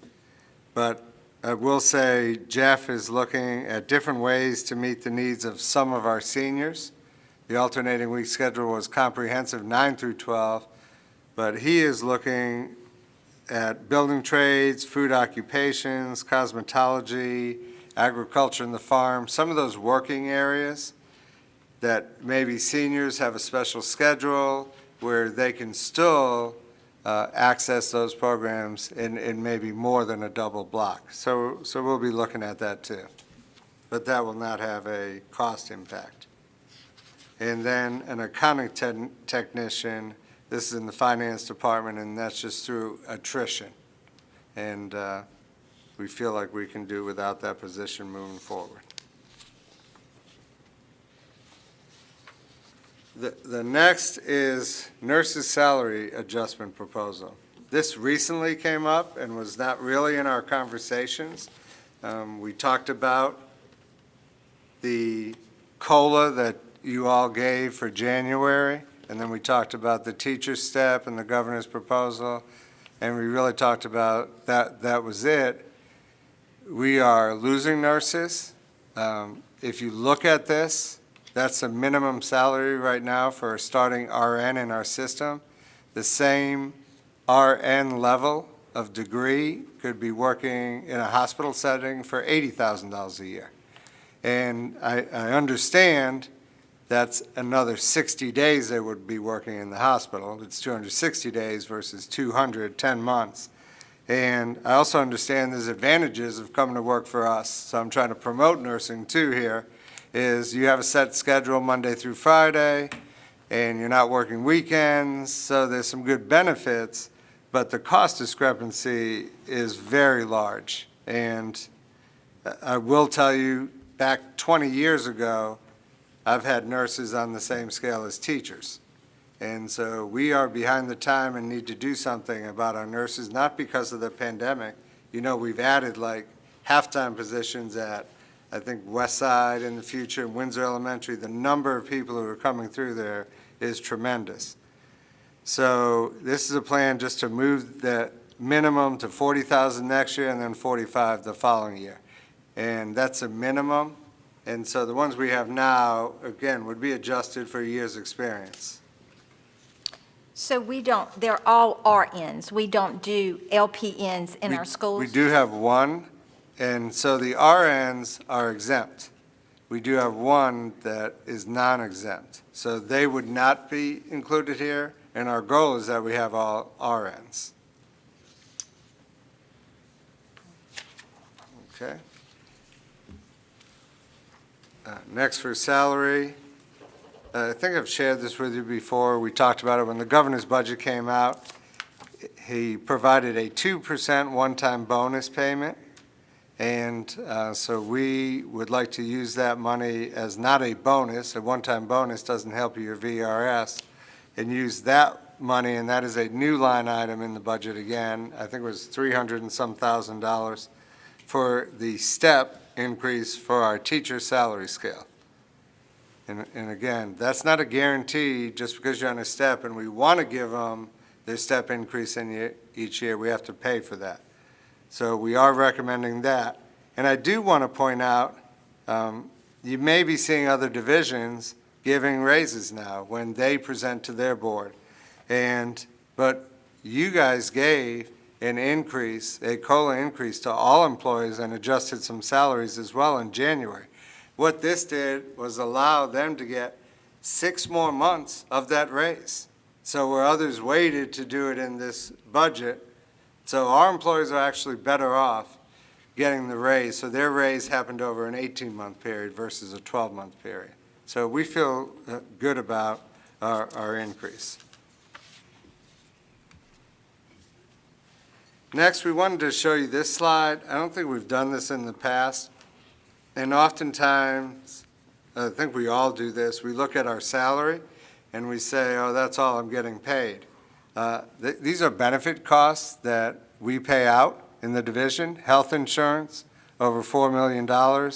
Your FICA, your Virginia retirement that we pay into, disability, group life, and our early retirement incentive plan that we also have. So over $13 million in additional benefits. So you heard me say earlier, a teaching position was $80,000. So you might make 55, 56, 60,000. You're actually paid in benefits around $80,000. So I think it's important for people to understand that. Next is ERIP, and we'll be asking you to approve this next month. Each year you have been approving the early retirement incentive plan.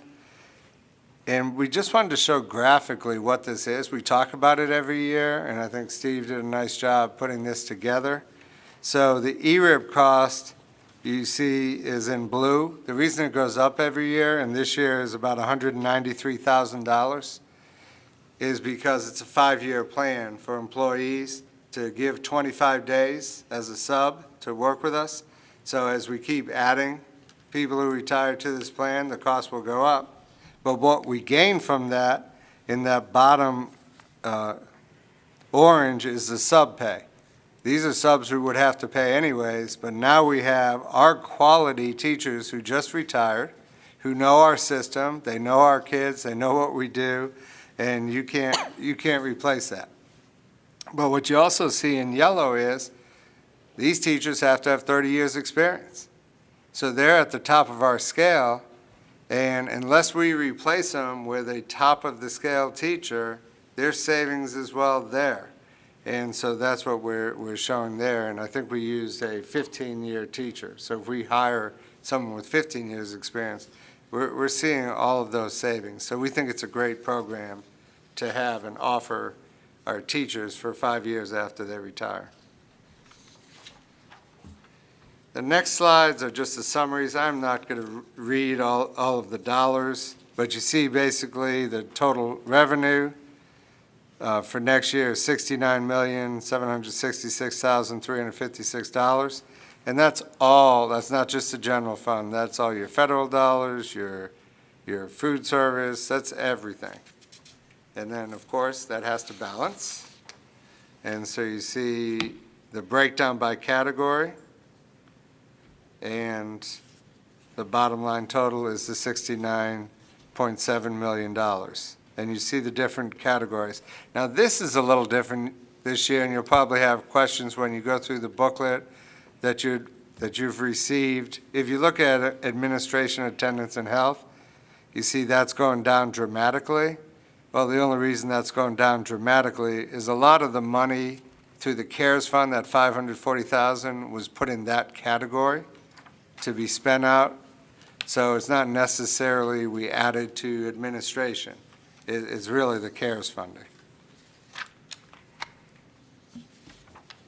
And next, this is just an illustration.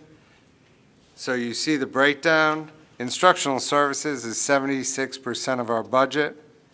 And then you see operations and maintenance at 9%, transportation at 7%, technology at 4%, and admin, attendance, and health at 4%, and debt service at 1%.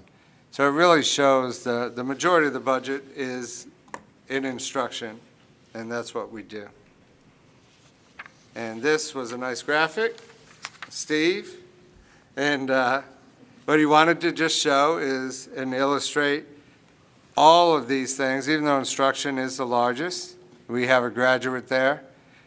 It takes all of our departments and staff working together to get our students from kindergarten to graduation, and I think it's important to note that all staff is important for the success of our children.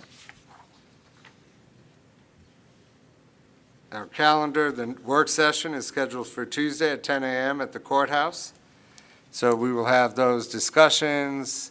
You have your books to go through, and you can quiz our new finance executive director, and we will have continued conversations about remediation and other things that you see as you've heard the presentation and go through the book and have questions. And then after that, we'd like to have a public hearing on February 25th at Smithfield High School. So this way the public would have seen this presentation. This will be all online and have questions. They may come and ask for certain things. And then we could have another work session if it's needed. And then a final budget approval in March. And then it becomes your budget that we have to send to the county administrator by the end of March. And that is it. If you have any additional questions or you want to hold them to the work session until you can really dig through it. I think it'll be good for us to resume this discussion at the work session. Right. It's a lot It is a to lot. go into. And like I said, I do want to thank Steve and the whole finance department. He's new to us this year. Virginia is different than Jersey in how they do things in categories and learning a new system. And I think he did a good job putting this budget together. Okay, thank you. Next, you ready for the Return to Learn update? Not really, I'm tired. I knew I should have had Steve deliver the budget. Next year, Steve.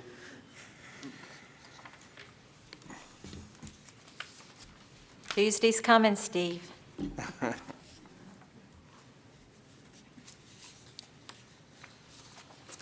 So I put this presentation together.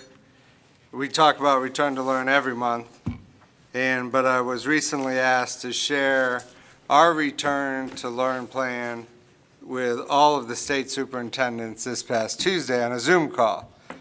And Chesapeake did the Tuesday before. They were a large division that they've already been 5 days a week. I know our community is sending emails to you board members and me about opening Tuesday 5 days a week. And so I thought this would be a good opportunity to share what I shared with them and share some additional information for you. So first, initial concerns when we first opened, if you can remember back there, or if you want to forget all of that, in the fall. And one of the big concerns was in-person instruction would cause COVID-19 spread in our community. So if we opened and we let kids in, it would infect teachers, they'd go home, they'd get their grandmothers sick, and it would just create this huge community spread. So that was an initial thought, and we still opened for just our early learners because we felt like they needed face-to-face. Also, COVID-19 is easily transmitted by touching surfaces. That was initially. So how could we possibly clean the schools and keep it going on a daily basis? And then the other thing we heard a lot was students would not follow mitigations, and especially at the high school level. They said they wouldn't stay away from each other. I said that. I was concerned about high school students, sorry. And, we wanted to provide options for parents. And so why did we reopen? Our philosophy from the beginning is that we're essential workers. Educators are essential workers. And just like healthcare workers who have to be there, other essential workers that have been identified essential are people who check you out at the grocery store. Life has to go on, and there's nothing more important than the education of our children. And then we also learned with the quick shutdown from March to June that we struggled with virtual learning. This is new for our teachers. It was a lack of training. This is still an issue with connectivity and equity. We still have kids that are not getting through the Zooms and doing what we need to do, but we understand their family is more afraid of the virus than that loss, and that's a decision that they have to make, but that's out there. And at this time, we still believe that virtual learning cannot replace the quality and expertise provided through in-person instruction. And that, if you remember back, that was our schedule. I'm not going to go into that. And at the high school, that was our in-person continuum. And I do want to say this because this is a good talking point as we move forward. There's already conversation and some legislation that we're trying to pass saying schools have to have a virtual option. And I do not believe that's going to pass or has passed. But at the elementary level, we are considering as we move forward too and have conversations, we can do dedicated virtual teachers at an elementary K through 5 level. We cannot do that at middle and high school. We couldn't do it during this time, and our middle and high school teachers stepped up and were teaching in person and virtual at the same time with their extra iPads and have done an amazing job. We cannot sustain that. If people do want virtual next year, it's going to have to be through Virtual Virginia. But at elementary, we are considering, do we have 48 slots per grade division-wide or 72 per grade? We're going to be talking to the community and surveying them as well. We may put a limit, but it will not be the virtual that we're living now, where VDOE says you have 5 days to turn in work, and you can't be counted absent, and you don't have to be on Zoom. If we do something in the future, it'll be very rigid with rules. No, if you're not on Zoom, you're marked absent. And no, your work is due when the teacher says it's due. And that's a real virtual program if we go down that road. So I just wanted to let you know we are having those conversations as well. Key decisions we think we did make along the way is that educators are essential, and that we did have the opportunity to have dedicated virtual teachers at the elementary level. And the next one is FMLA was not automatically granted. Kudos to HR and Cheryl. She met with teachers and other staff that had issues and had concerns and had some medical concerns. She went through each one individually. They went back and forth with mitigation plans and to try to accommodate the employees, but we didn't give a blanket, if you don't feel safe, you don't have to come in.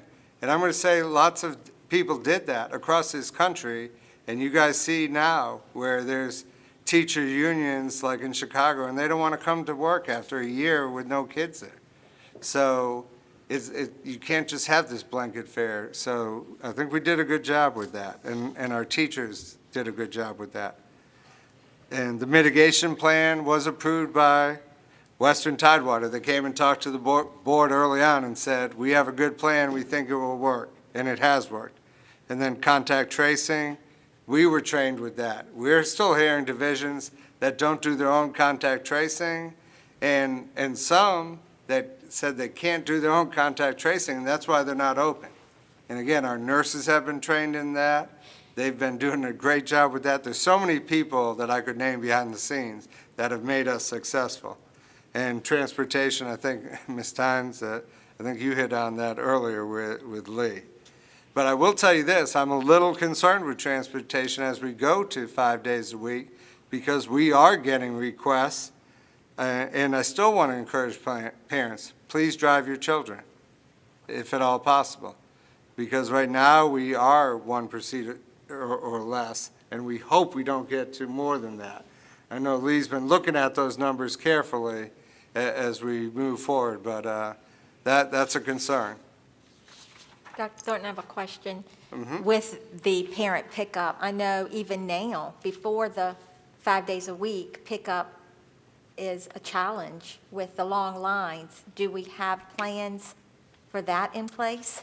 I know Mr. Coleman is reaching out to the local sheriff's department and local law enforcement to see if they can help, especially in week 1, to see what's going to happen and see what that will cause to help us with traffic control, so then we can maybe adjust from there. Ms. Perkins, did you have a? Okay. So next was lessons learned. And one, we learned very quickly. The staff can adapt to the changes, and they have come forward and done an amazing job. And next we learned students will follow mitigations. So here where you can chastise me, where I said, I don't know about high school students wearing their masks, staying away from each other. If you remember when we first opened at the high school and the other schools, it was 6 foot and you didn't have to wear the mask in the classroom. I walked through those high schools early on, and 60% or more of those students had their masks on, even though they were 6 feet. I think a lot of it was out of respect for their teachers, and I think a lot of it, when I had some conversations, is we want to stay open. We don't want to spread. We want our schools open. We want to be here. So, so that helped. So final thoughts. I want to go back to opening schools did not equate to an increase in community spread, because I'm hearing now, too, some of the concerns. Dr. Thornton, the spread is higher than it was when we opened in the fall. Are you concerned about that? And some of my answers to that, and I'm going to show you some of our data from Wight County, but I want to say to that and what I said to others who have not opened yet. We opened and we didn't know what would happen. Now we know that school spread is very low and that it's not spreading fast in schools. And whether you open those doors or not, and many systems around us have never opened their doors, they still have community spread as high or higher than we do. So schools didn't cause community spread. The virus in general caused community spread. So what did you gain by not opening your door? You gained nothing. You still have community spread. What you lost was face-to-face instruction, relationships, all of the trauma that has happened with our young people and the social well-being of our young students. So I think that's important to remember. By opening the door did not cause the spread. And also, the CDC is still saying that you don't have to be vaccinated to open your doors. And I told you what my recommendations would be based on science and trying to be logical, while still reading every email, every concern, every individual thing that I've heard.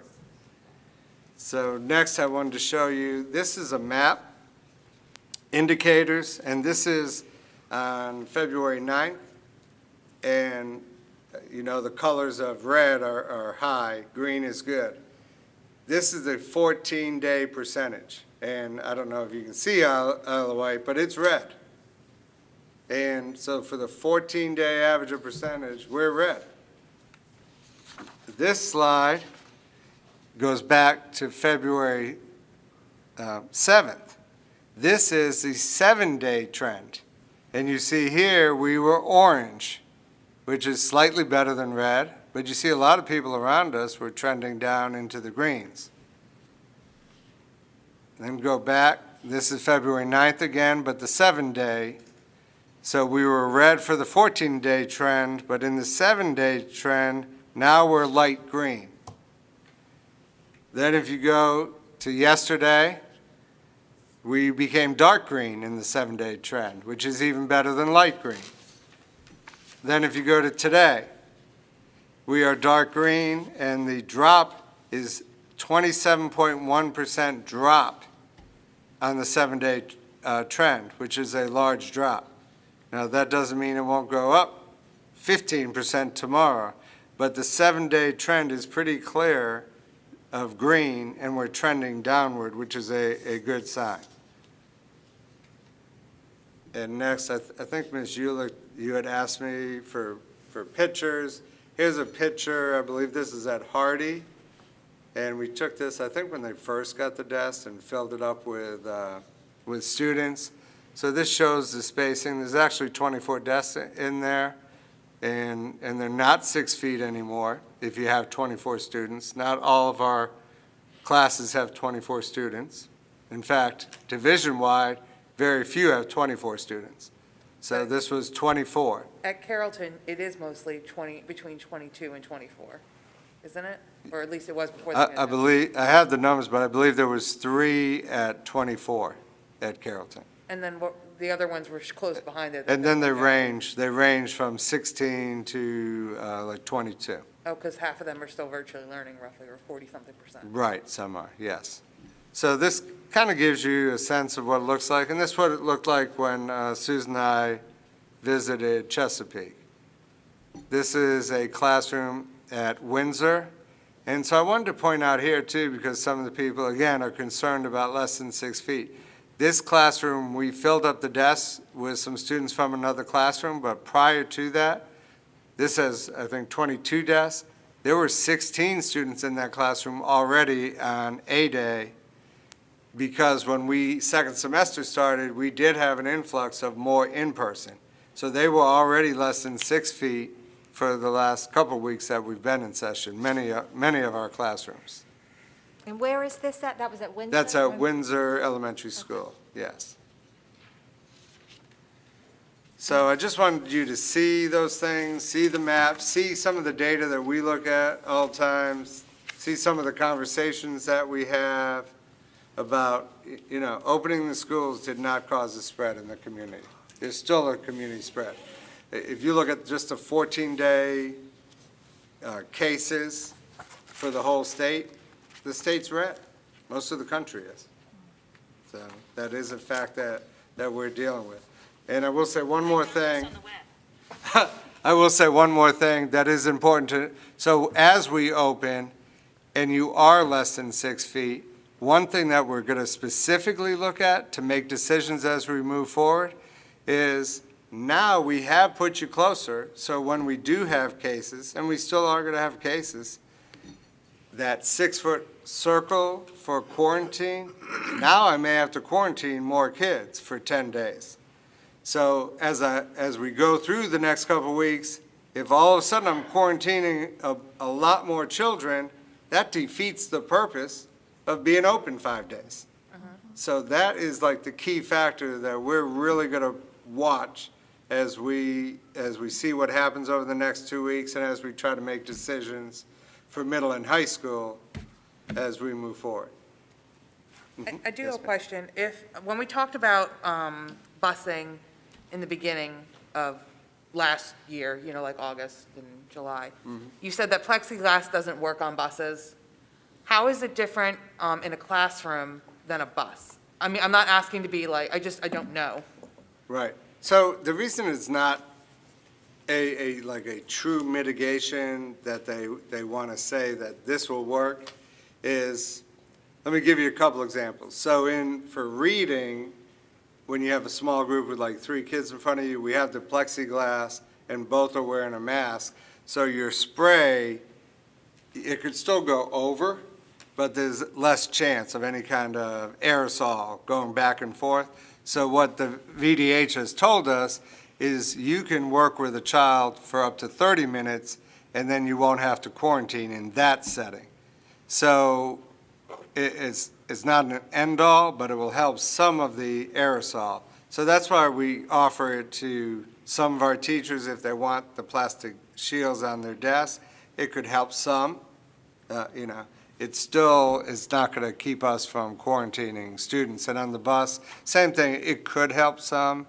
And I think when we looked at that, it was safety concerns and costs. I really don't even remember why we didn't do it back then, but we could look at that. I don't know if anyone's done that at all. Lee, do you know of any division who has done that, or? Okay. I can look into it, but that's kind of why, because they're not saying it's a guarantee, because the aerosol and what you breathe out could still go over. And then I know there was a survey that went out for virtual learners in regards to if they're going back 5 days a week, why would the virtual learners just stay 3?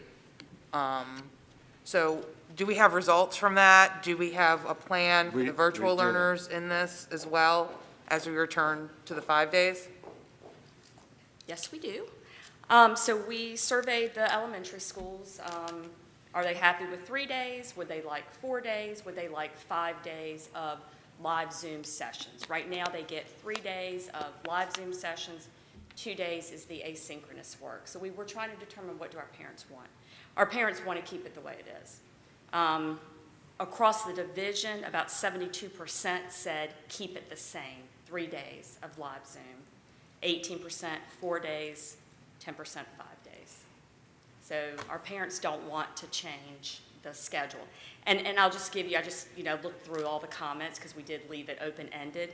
And it was things like, my schedule is already set. Please don't make me change my schedule again. My work schedule, my childcare schedule. Coordinating this with multiple kids is a challenge. If you change it, I don't know how I'm going to make it work. Nearly burnt out from Zoom time. Please don't give me any more. And other various comments. Overall, though, I will say that the comments were very positive. Thank you so much. My teacher is amazing. My child loves her teacher. I mean, they were very positive comments.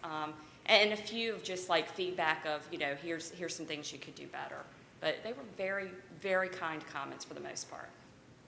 So our recommendation right now is that we leave things the same and just continue with our 3 days of Zoom and continue with individual and small group sessions as needed. Okay. And then you said that you were worried about busing. What is the plan if you have more kids needing transportation than you can actually provide? So we can provide it, but what's going to happen is there's going to be more than one child per seat. That could happen. We don't see that right now, but as our driver drives next Tuesday and the child's standing on the side of the road, they're trained to pick that child up. So even if it causes them to be more than one seat, if we find that out, then we'll report that, the schools will report that to Lee, and we'll start looking at what we could do, whether we can change some routes or what. We're going to have to keep going on the fly like we've been doing all year long and try to strategize as it happens. But that's why I want to encourage, if you can, we know it will cause a backup in the roads as well, but if you could please drive your child, it still would be a better thing. Mike, do you have Dr. more? Thornton, if I may, To Dr. Thornton's point, Mr. Coleman and Mr. Livingston are monitoring with the schools the data regarding bus capacity. As we're speaking, those numbers are climbing up. So it could very well be that we have buses in schools where we do have more than one per seat. But again, I wanted to make sure, because we are monitoring that data. Late this afternoon, Mr. Coleman was briefing me on the fact that they're working on that and they're looking at mitigation, but certainly, as Dr. Thornton's alluding to, one per seat may not be possible to provide transportation to all of our children who need it. Because, I mean, at this point, I get the emails when there is, the school email, when there's an issue or a quarantine or, and I get them weekly, like there's weekly, you know, from multiple schools. Right. I mean, I have concerns that I'm seeing more of those quarantine letters going out, and that we're going to open up and put more kids together in tighter quarters. So now you have a kid who gets on who has it. He spreads it on the bus because now they're sitting 2 in a seat. Now you've just quarantined all these kids. He goes to class, now he's 3 feet instead of 6 feet. Now you've just quarantined all these. I mean, I have my, I just don't necessarily, I don't see in the data where it was better than the fall. We haven't gotten better, and the teachers are still waiting to get vaccinated. I know a lot of people's got canceled because of state and issues with the vaccine. I know we have plans to hopefully get it to them sooner, but I mean, I would like to see the teachers who want to be vaccinated. I know it's not a requirement, but I think it would be prudent, because we're not seeing that the children are displaying symptoms, though we don't know long-term what those symptoms would be to them because it's new. So there's no way to know long-term outcomes. But, I mean, for the teacher's health and their family's health, because the kid could come in asymptomatic, give it to a teacher, and if the teacher wanted to be vaccinated but wasn't able to, not by anyone's fault, just circumstances of what they are. That is my concern. I would feel better about it if we had the willing participant teachers who wanted to be vaccinated were vaccinated, at least with the first shot. So I just have some trepidation about going in 5 days a week at this point, and I know I'm going to get some emails that are angry, and I know I'm going to get some happy people who agree with me. But there's no winning in this for anybody. Even the kids aren't winning either way, because if they're home for 10 days on quarantine, they're not winning, you know? And if, you know, there's no perfect outcome in this situation. I don't want to seem like I'm naysaying. I'm trying to analyze all the information I'm getting the best way I can and ask as many questions that maybe somebody else has as well. And that's a good point, because everything you said is logical.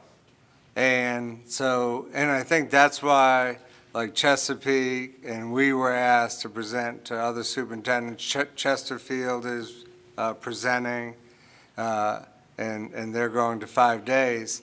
And so what we're using is our best experience through Chesapeake, who we went to visit and who has been doing 5 days, K through 5, since sometime in the fall, and they didn't see what you spelled out.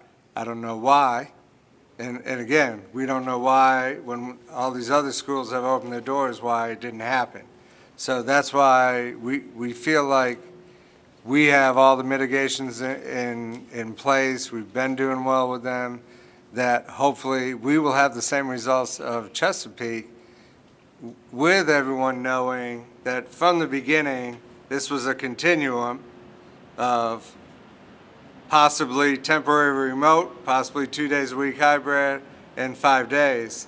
And I think, like I stated earlier, if we see a bunch of quarantines, then I'll pull back and go back to hybrid 2 days. I mean, at first, if you see a bunch of quarantines, you're going to end up shutting down for 2 weeks, if it's high enough. If it's high enough, yes. And then we lose 2 weeks. You know what I mean? Like, I almost feel like maybe, I think it's what we have is working for us. You know, we have these vaccinations rolling out. I feel like we're just jumping the gun a little bit.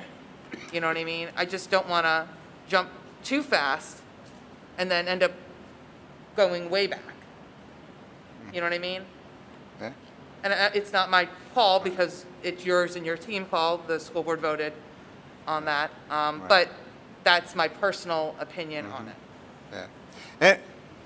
there's no right or wrong answer, and I really do think, who knows when the right time to jump? And I guess I go back to the same thing. We have so many divisions that keep trying to figure out when the right time is to open their doors, and a year later, they've never opened their doors. We're in a much better position. We opened our doors, but now our conversation is, when do we open them 5 days a week? And I don't know when that is or how long you should wait. And we feel like we're in a good position now. So, like I said, all of these points are very valid, and I think I told some teachers the other day, I read every email I get. I know you guys share emails that you receive with me, and we talk about them. I think everyone has valuable information, and that's why we read every one. We have meetings every day on this, and we agonize over these decisions. It is very tough. We have a vaccine out, it's just not out as much as we'd like it.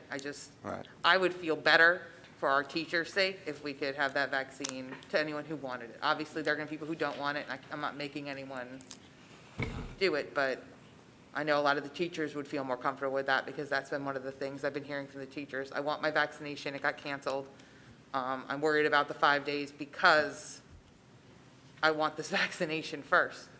So I do hear that, and I just wanted to voice that concern. Yep, thank you. Dr. Thornton, I would like to share something. Yesterday, a mother of a Windsor High School senior called, and she shared a Facebook post from another Windsor High School senior. And the post was from a gentleman, his name is Terrell Pittman. And I believe Terrell was recognized as Senior of the Month not long ago. But I was blown away at the Facebook post that he wrote, and I received permission to share this with you tonight. And his post is written to the first semester. So he says, "Dear the first semester of my senior year, 2020-2021, I honestly don't know how I managed to survive this battle with you.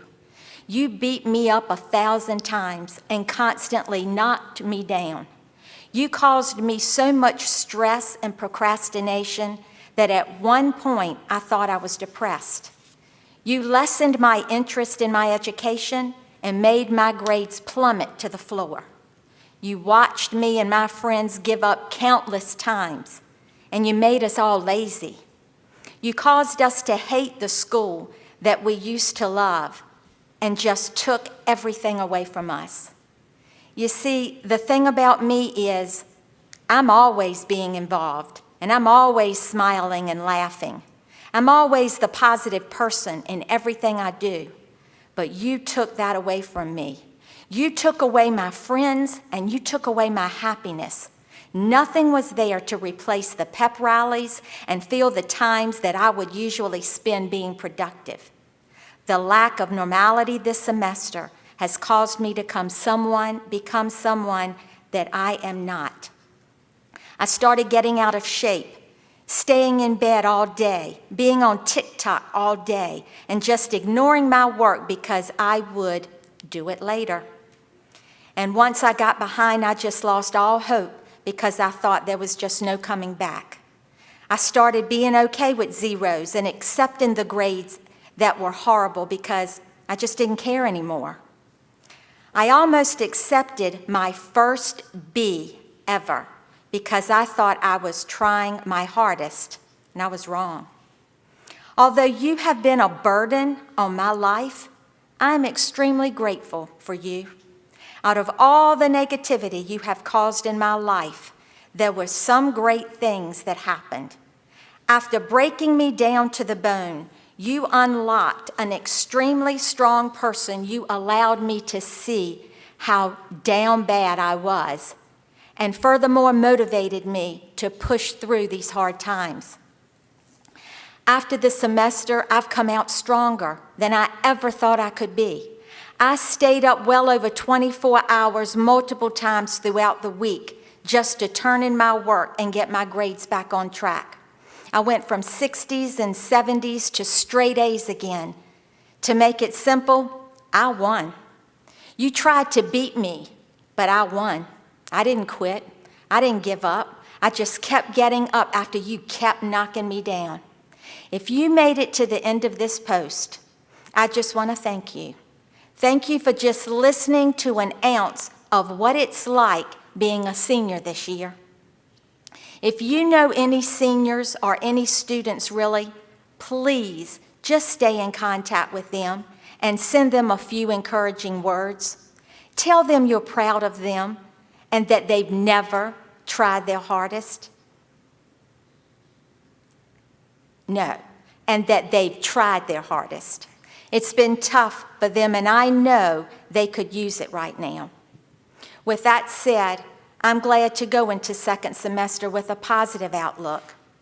Here's my grades a couple of weeks ago and my grades today, and he posted them. I'm extremely proud of myself and other seniors that managed as well. I also put some pictures and videos of how things used to be, and I truly miss it. Also, I can't forget to thank my Lord above, because without him, none of this would have been possible. When times got tough, it was the Lord's words that kept me motivated. Terrell Pittman.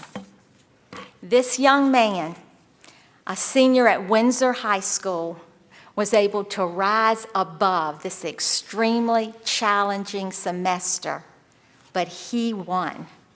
This young man's future is extremely positive, it's extremely promising, has such a good outlook. What a post. I mean, this is a post that I feel sends a tremendous message of hope and encouragement from one of our very own. You see, the sad truth is, not everyone has won yet. Let this post encourage those who are living out what he first described. And let this post encourage others to reach out to those we know who are possibly knocked down and not yet back up. Our children want to go back to school, and our goal is to eventually get them there. Was that amazing? Again, his name is Terrell Pittman from Windsor High School.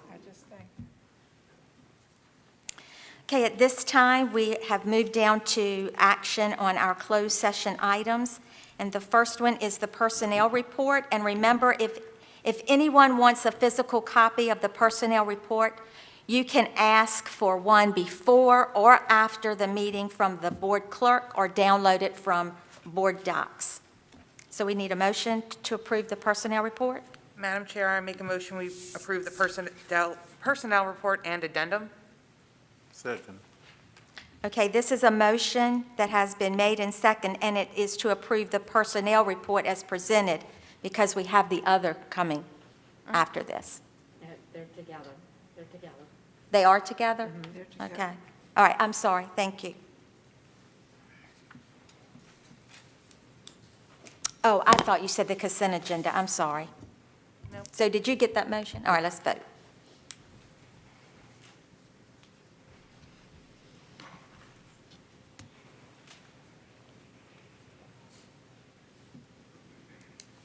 Mr. Wilson, could you hit your button one more time? Thank you. Welcome.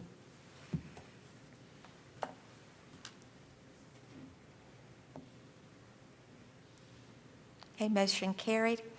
Next is to approve or make a motion to approve the religious exemption. Madam Chair, I make a motion to approve religious exemption FEB 01 and FEB 02. Second. Okay, a motion has been made and second. We're ready for the vote.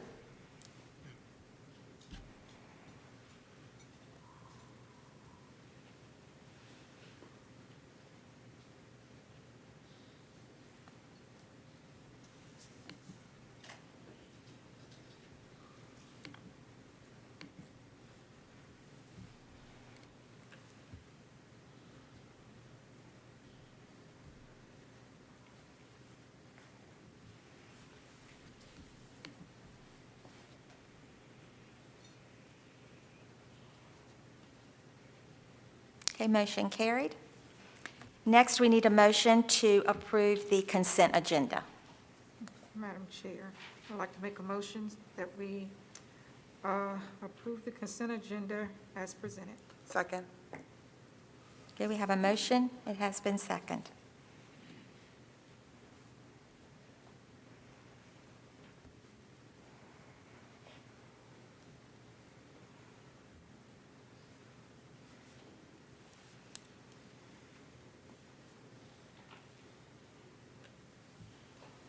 You need to hit it again. There you go.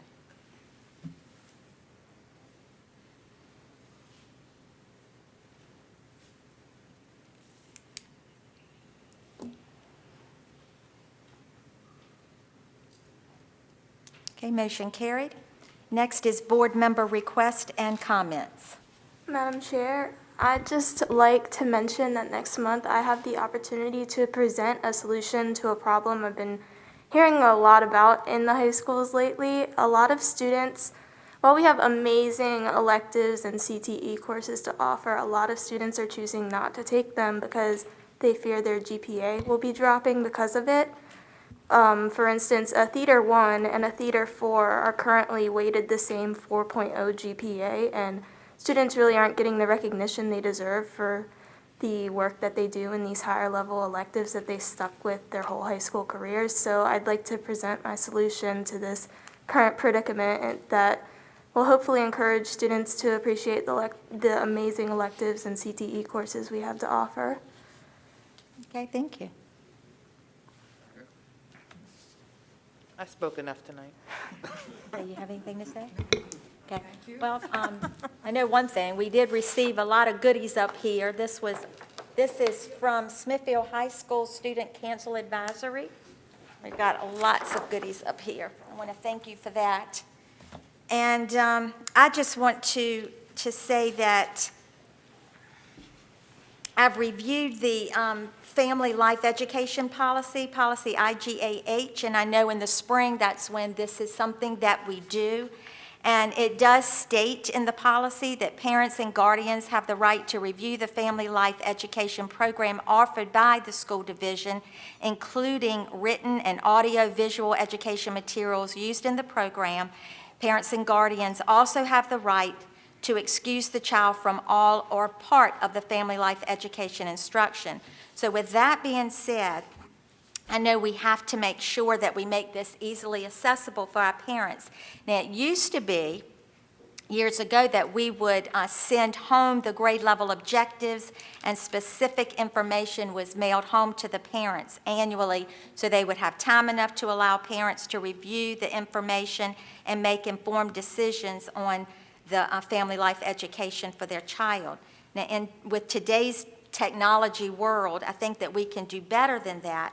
So I would like to suggest that we possibly have on our website a link or a parent portal listing the grade level objectives, steps to follow if a parent wishes to review the curriculum, dates of materials taught, maybe the forms if they choose to excuse their child for all or part of the family life education instruction. So for next month, I'd like a report on how we are currently informing parents of family life education instruction, and possibly make changes to make sure that it's easily accessible to them, to ensure our parents are well informed in a timely manner and that they understand their rights.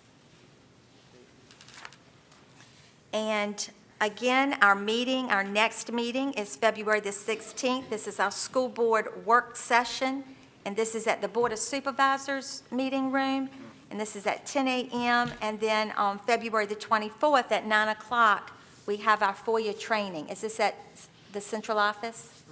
Yeah. Okay. With that, our meeting is adjourned.